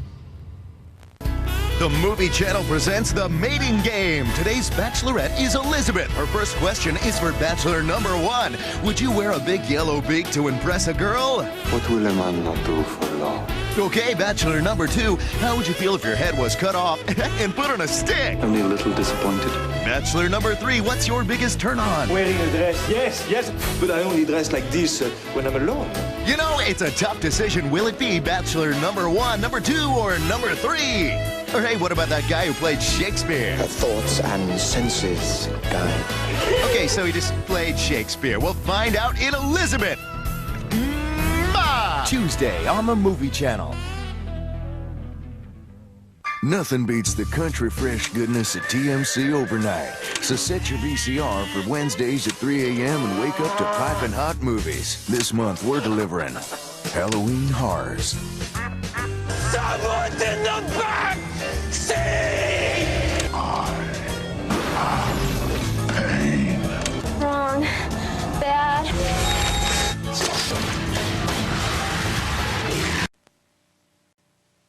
Hey, if you can't be adults and give these candidates the courtesy they deserve, then you don't deserve to be called adults. Bright, overachieving girl wants to be SGA president. My mom always tells me I'm special. But award-winning teacher hates ambitious, self-serving girl. I had to stop her. So teacher persuades football star to run against her. Isn't this exciting? Football star's jealous sister gets into the act. Who cares about this stupid election? Chaos ensues. You're gonna pay for my poster! A story about morals and ethics. Just tell me who won. It's a squeaker, Mr. M. Matthew Broderick, Reese Witherspoon, Election. Tuesday on the Movie Channel.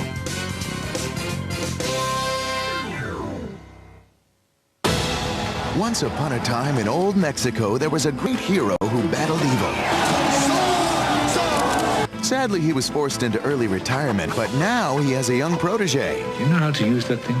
The pointy end goes into the other man. And soon, evildoers will once again cry for mercy. Did you miss me? Damn it! It's sorrow. And young maidens will take fencing lessons. Not bad. It's a full-scale swashbuckling adventure. Sorrow! The legend has returned! Anthony Hopkins, Antonio Banderas, Catherine Zeta-Jones. The Mask of Zorro. Next on the Movie Channel.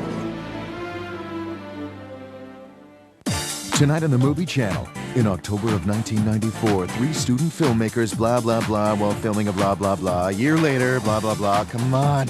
Is there anyone in America who doesn't know what this movie's about? The Blair Witch Project, tonight at 9.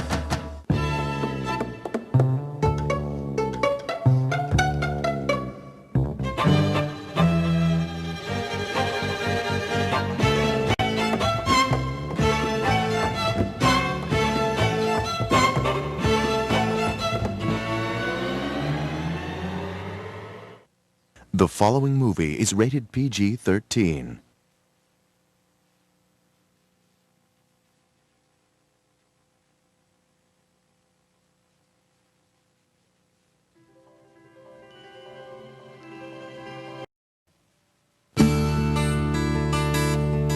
Feeling depressed? A lot of people have got problems. Feeling uptight? Are powers aligning against you? God hates me, that's what it is. Hate him back, it works for me. Where do you turn? Psychos are us? No. The Lethal Weapon Mental Wellness Program. We're together on this, right? There. Aren't you feeling better? Thank you, Doctor. You've been very helpful. Side effects can include an adrenaline rush and enhanced appetite. I'm hungry. Consult the movie channel and find out that Lethal Weapon is right for you. Tuesday on the movie channel. Julie Barnes, convicted. Pete Cochran, convicted. Lincoln Hayes, convicted. Why? What did we do? Arson, assault, and robbery. Now get out. They did the crime. They did the time. And now they're undercover? Julie, you go inside undercover. Hey, why does she always get to be the prostitute? It's just too bad they're clueless. No guns. Guns are bad. Shut up! So you kids are what? Some kind of mod squad? I'm a police officer now, Dan. Officer Pete? Dirty cops, drops at the airport. At least it's not going down in an abandoned warehouse. Would you shut up? I'm getting too old for this shit. Claire Danes, Giovanna Ribisi, and Omar Epps.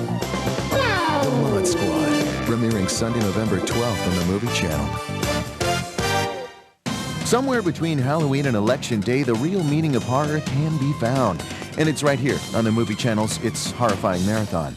Next, in 1994, 3 student filmmakers, blah, blah, blah. Come on, is there anyone in the country who doesn't know what this movie is about? The Blair Witch Project, duh, followed by The Faculty.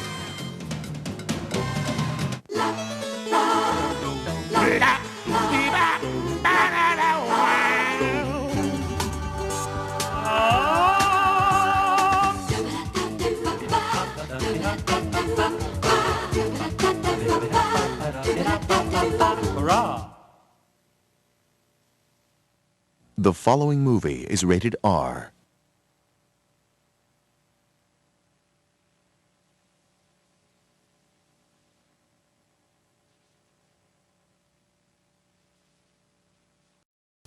TMC's How-To Guide. How to survive your first Holy Communion. Get up on time. Wake up! Look nice. Stop spitting on me. Eat a hearty breakfast. And go to confession as often as possible. It's been a minute since my last confession. A minute. Stay tuned for Angela's Ashes. Next on the Movie Channel. The stuff movies are made of. Let's fall in. We're totally wrong for each other. Why shouldn't we fall in? I could be your father. You are? Yeah. Yes, I am... Old. older. Much older. All right, much older. You think I'm too old for you? No. I collect antiques. Autumn in New York. Premiering tonight at 9 on the Movie Channel. TMC's Real Stuff. So who do you look like? Well, when I was a little boy, people said I looked like David Letterman. Excuse me? I guess, if I had to look like somebody, it would be Jude Law or whatever. No, never. Someone the other week told me I look like Kirsten Dunst, and I totally disagree. I don't think I do at all. I said he looks like Joseph Fiennes. If I could choose, it would be Julia Roberts. Technically, you said it after 4 drunken women told me that. They were right. If you believe this or not, I look like the white Samuel L. Jackson. Some people actually said I look like Salma Hayek, like when I dressed up. I would love to meet Sammy J and say, yo, what's up? I'm your white brother. Like, I would love if someone said, like, Grace Kelly or someone like that, but no one's ever really said that. Joni from the Happy Days. I hated that one. 10 people told me I look like Nicolas Cage. I look like a much bigger and taller Adam Sandler. Not that I reject him. My aunt thinks I look like Tom Cruise, but... But I've had people stare at me like they know me from something. No, Anne doesn't look like anybody. Maybe it's just because I look weird, I don't know. At the Movie Channel, we've got a lot of great movies. It's true. And every day we take a closer look and find a few that should be watched together. Yeah. Movie marathons, a group of movies with something in common, often unusual, always entertaining. These girls are at the head of the class. Oh, look at me. I'm all dead. It's the Young Hollywood Marathon. Paul, Denzel, and 2 times Tom. Watch and learn. Excuse me? It's the A-list Actors Marathon. How about some touching tales of testosterone? It's the Boys Will Be Boys Marathon. And there's always more. Movie marathons every day. Another way to watch the movies. 365 ways a year. Only on the Movie Channel. The stuff movies are made of. When you've got a bad case of writer's block. So, how's the book? Don't touch it. Sometimes the things you least expect I'm pregnant. can inspire you the most. You shot Dr. Gaskell's dog. I had to, didn't I? You could have pulled him off me. Someone jumped on your car with their butt. How can you tell? Well, you can see the outline of a butt. James Lear. I'm sort of helping him through some issues. Isn't he lucky? Michael Douglas. Easy. Tobey Maguire. And Robert Downey Jr. Sometimes we have to improvise. Wonder Boys. This month on the Movie Channel.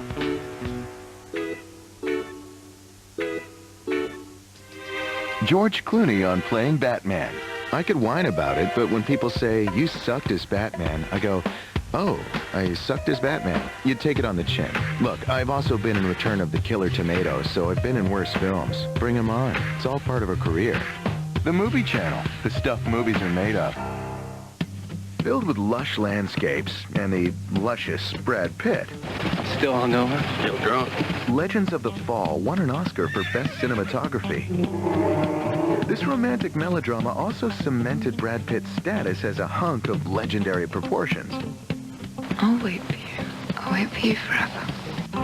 But more than just a pretty face, it was Pitt who was responsible for getting his pal Aidan Quinn cast in the movie. Anthony Hopkins, Julia Ormond, and Henry Thomas co-star. Legends of the Fall, Sunday at 9 on the Movie Channel. Hollywood could be a scary place. I mean, you've got neurotic actors. I haven't had one of these in a year and a half. Psychotic directors. I'm not a criminal. And with all the rewrites. How the f*** are we supposed to learn our lines when there's a new script every 15 minutes? And the backstabbing. How anyone survives is a real mystery. Very Hannibal Lecter. But when a movie makes a killing... He was making a movie called Stab. He was stabbed. There's always a sequel. Deja voodoo. And if the sequel knocks him dead... I'm starting to see why Tori Spelling and David Schwimmer didn't want to come back. Now you're talking trilogy. Welcome to the final act. Scream 3. This month on the Movie Channel.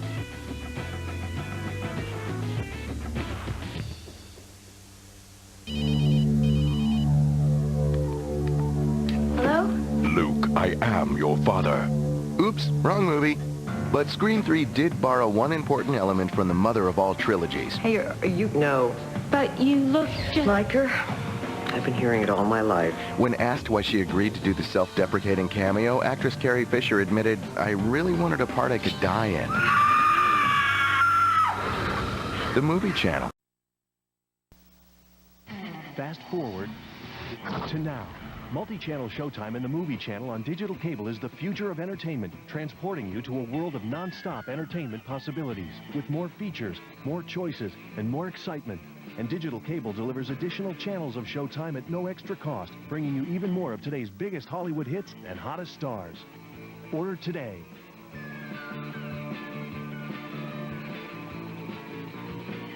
And fast forward to the future. It's now.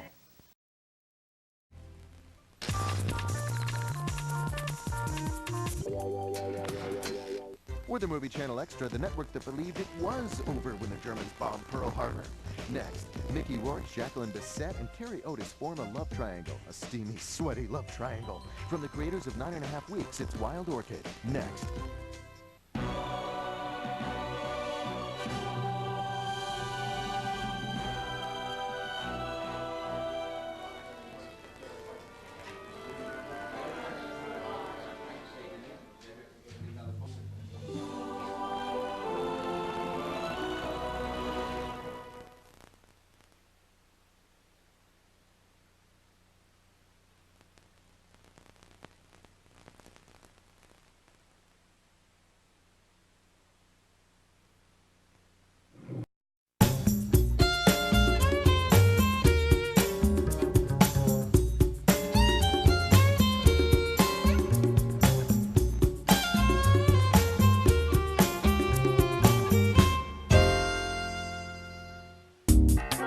A divorced shoe salesman falls for a stylish video artist played by stylish performance artist Miranda July, also the flick's writer and director, busy performance artist, me and you and everyone we know. Next on the Movie Channel, movies for movie lovers.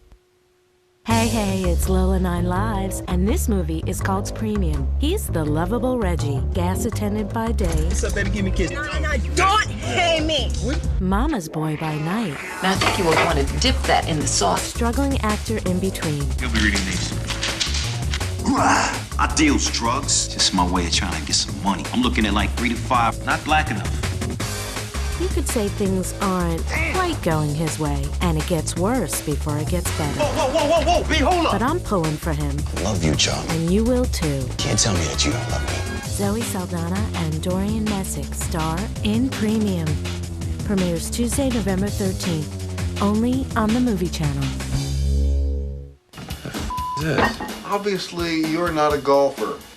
The Big Lebowski came out about 2 years after the Coen brothers became A-list big shots, thanks to the genius that is Fargo. So all the ads made sure you knew Lebowski was from the same guys. I'm the dude.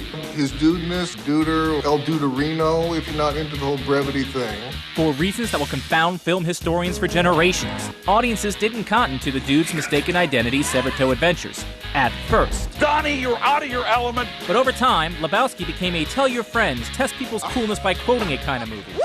That truly earned its cult status, fan by fan. That's my robe. How culty is it? Good night, sweet prince. Culty enough for websites, special events, and sold-out screenings.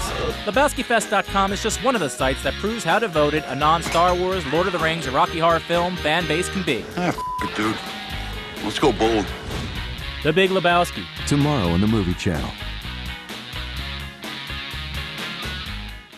Try anything and you are dead! Some movies defy description. Let me feel the fiber of your fabric. Defy expectations. And sometimes even defy the critics. Trust me. No, bloody way. We call them the good stuff, and we save those movies for last. What is this sucking and chucking rocks? What is this? This is the good stuff. Late night weeknights on the Movie Channel. This month on the good stuff, it's the International House of Movie Stars. Movie stars from all over the world. Mind your language in front of the boy. Get into the good stuff. Late night weeknights all month long. Only on the Movie Channel. Drew Baylor is not having a good day. He's lost his job. We are about to lose $972 million. He's lost his dad. He's lost his girlfriend. And his overall desire to live.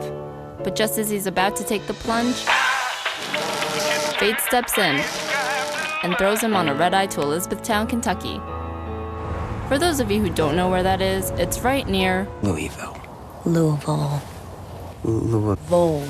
Like any good romantic dramedy, Elizabethtown will make you laugh, cry, and fall in love. You are always trying to break up with me, and we're not even together. Wait. And since this is a Cameron Crowe film, you can expect an A-list cast and a kick-ass soundtrack.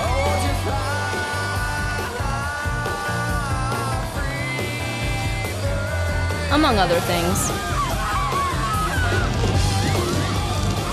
Elizabethtown. This month on the Movie Channel.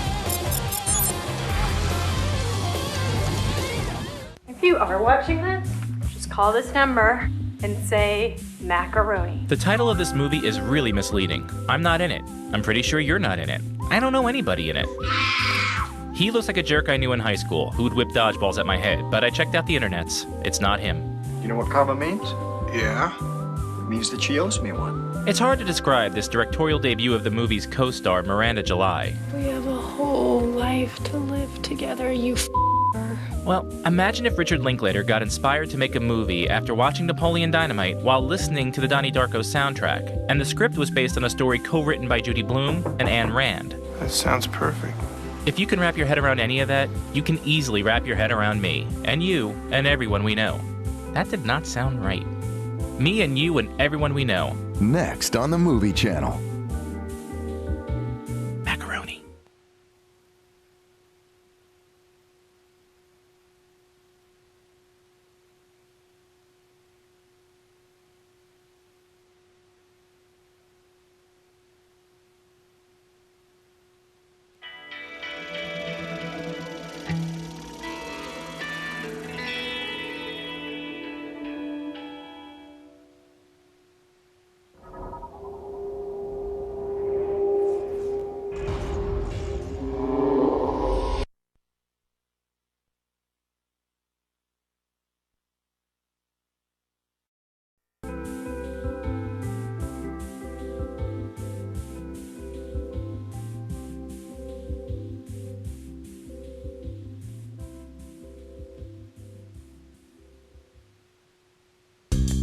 You're watching the Movie Channel. Now check out what's happening on Showtime. I've been waiting a long time for this.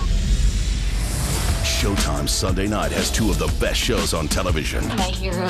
The new season of Dexter is being hailed as bloody great. Last thing Miami needs is another serial killer. It's mesmerizing, high-voltage entertainment that People magazine raves is not to be missed. I really need to kill somebody.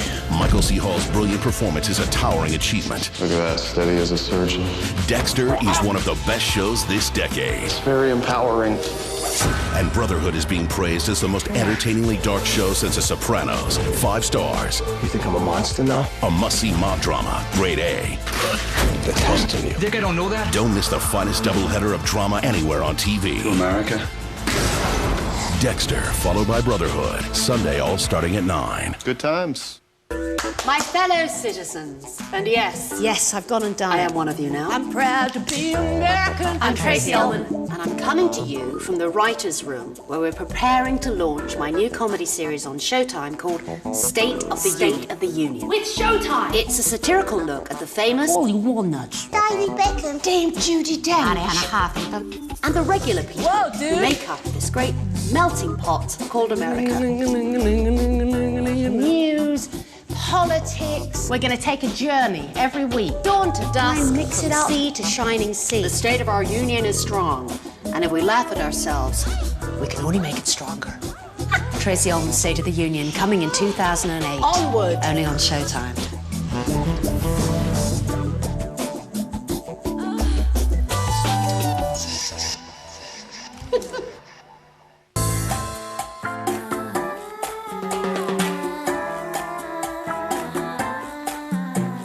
Hypnotize me, use my eyes, surprise me, whisper your words in my ear. Hypnotize me, close my eyes, surprise me, kiss my face clean of tears. Hypnotize me, close my eyes, surprise me, whisper your words in my ear.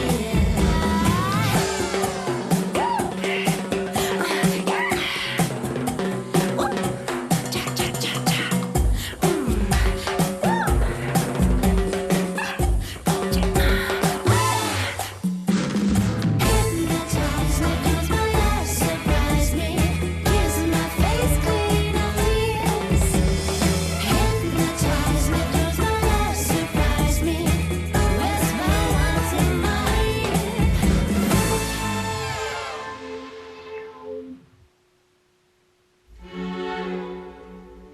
When we are married, I will deliver you a son. I want a divorce, and you will get one for me. A divorce? I don't think the English people would ever forgive him. Soon he will see you for what you really are. And he will tire of you, as all the others. Perhaps you could imagine a way to keep his interest more prolonged? You mustn't be. If the lion knows his own strength, no man could control him.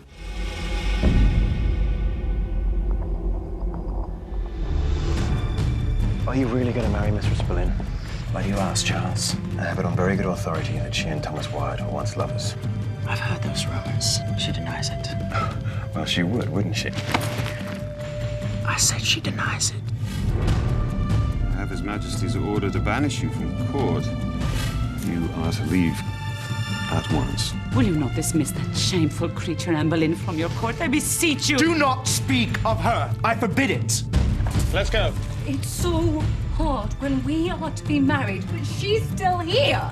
You can't have 3 people in a marriage. Why can't you see that? His Majesty commands that you be gone from this place within the month. Blessed lady. Wherever I go, I remain his wife.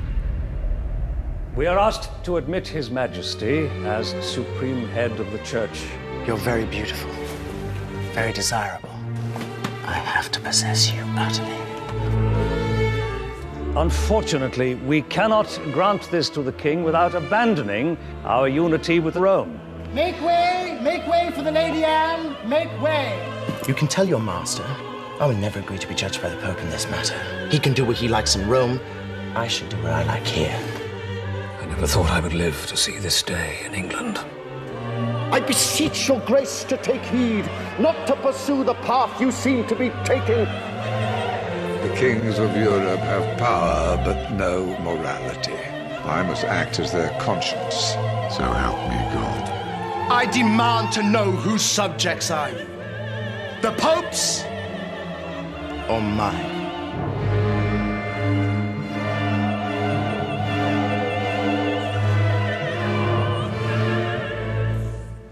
I want to present you as my future wife and the future Queen of England.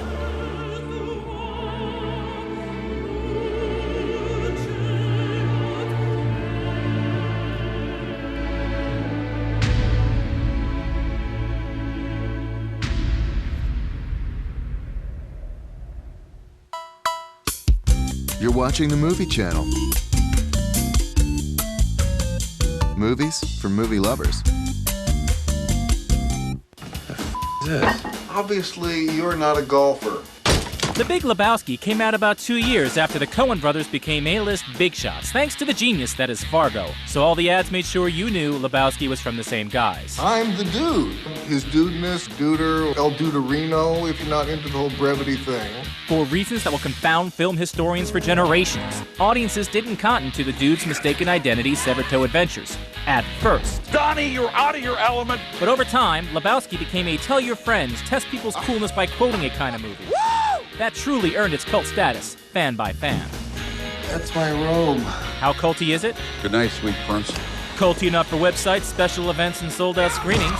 LebowskiFest.com is just one of the sites that proves how devoted a non-Star Wars, Lord of the Rings, or Rocky Horror film fan base can be. F it, dude. Let's go bold. The Big Lebowski. Tomorrow on the Movie Channel.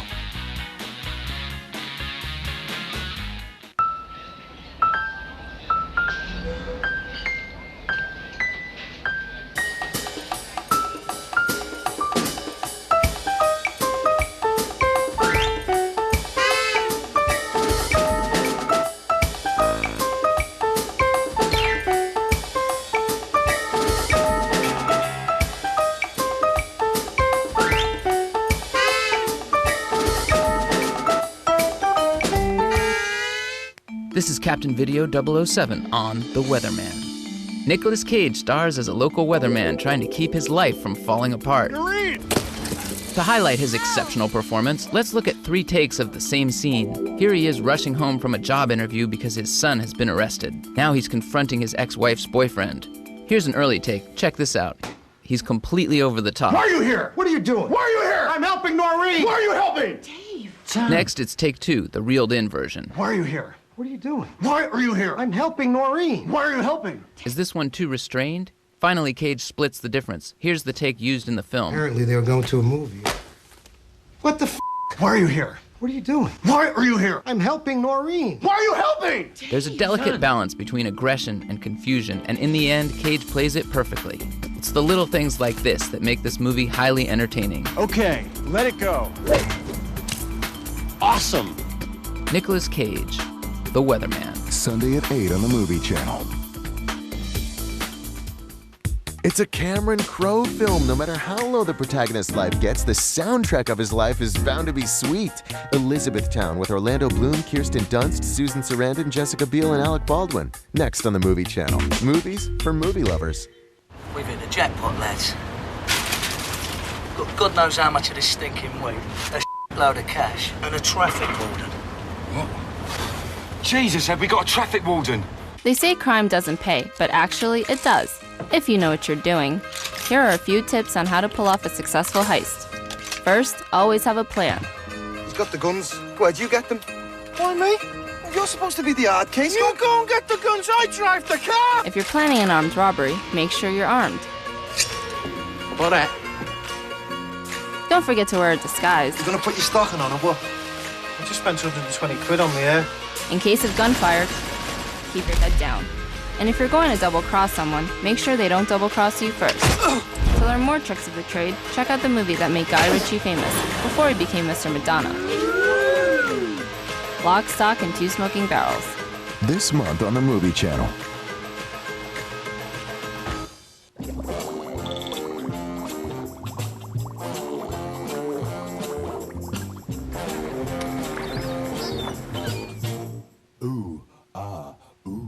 There are two phenomenal reasons to see Into the Blue. You know what they are. The cinematography and the underwater fight scenes. What did you think we were talking about? Shut up, you coke whore. Sam. Paul Walker, Scott Conn, Josh Brolin, and Ashley Scott and Jessica Alba, if you're into that sort of thing. You're such an ass. She talked to me. Into the Blue. This month on the Movie Channel. Ooh. My second favorite is part 4, and my third favorite is part 6, and my fourth favorite is part 5, and my fifth favorite is part 3. Never saw it in 3D though. And my sixth favorite is part 8, and my seventh favorite is part 2, and my eighth favorite is part 7. That's how I would rank the Friday the 13th movies.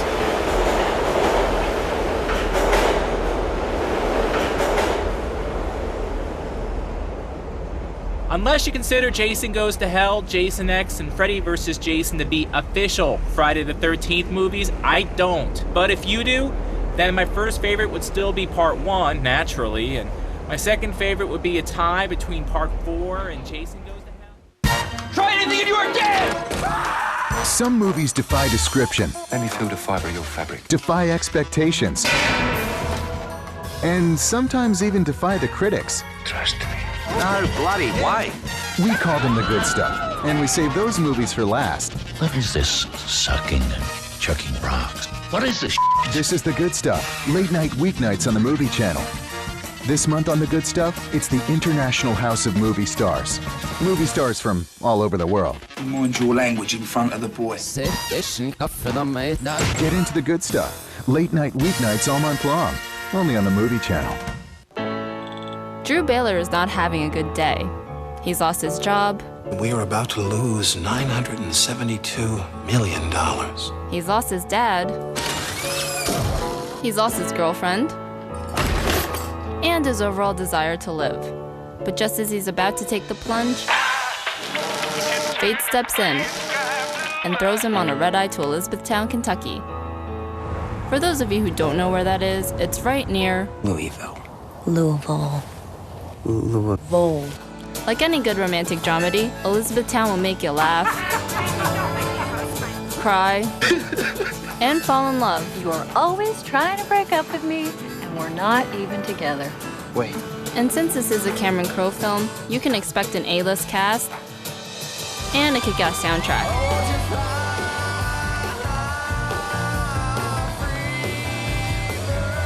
Among other things.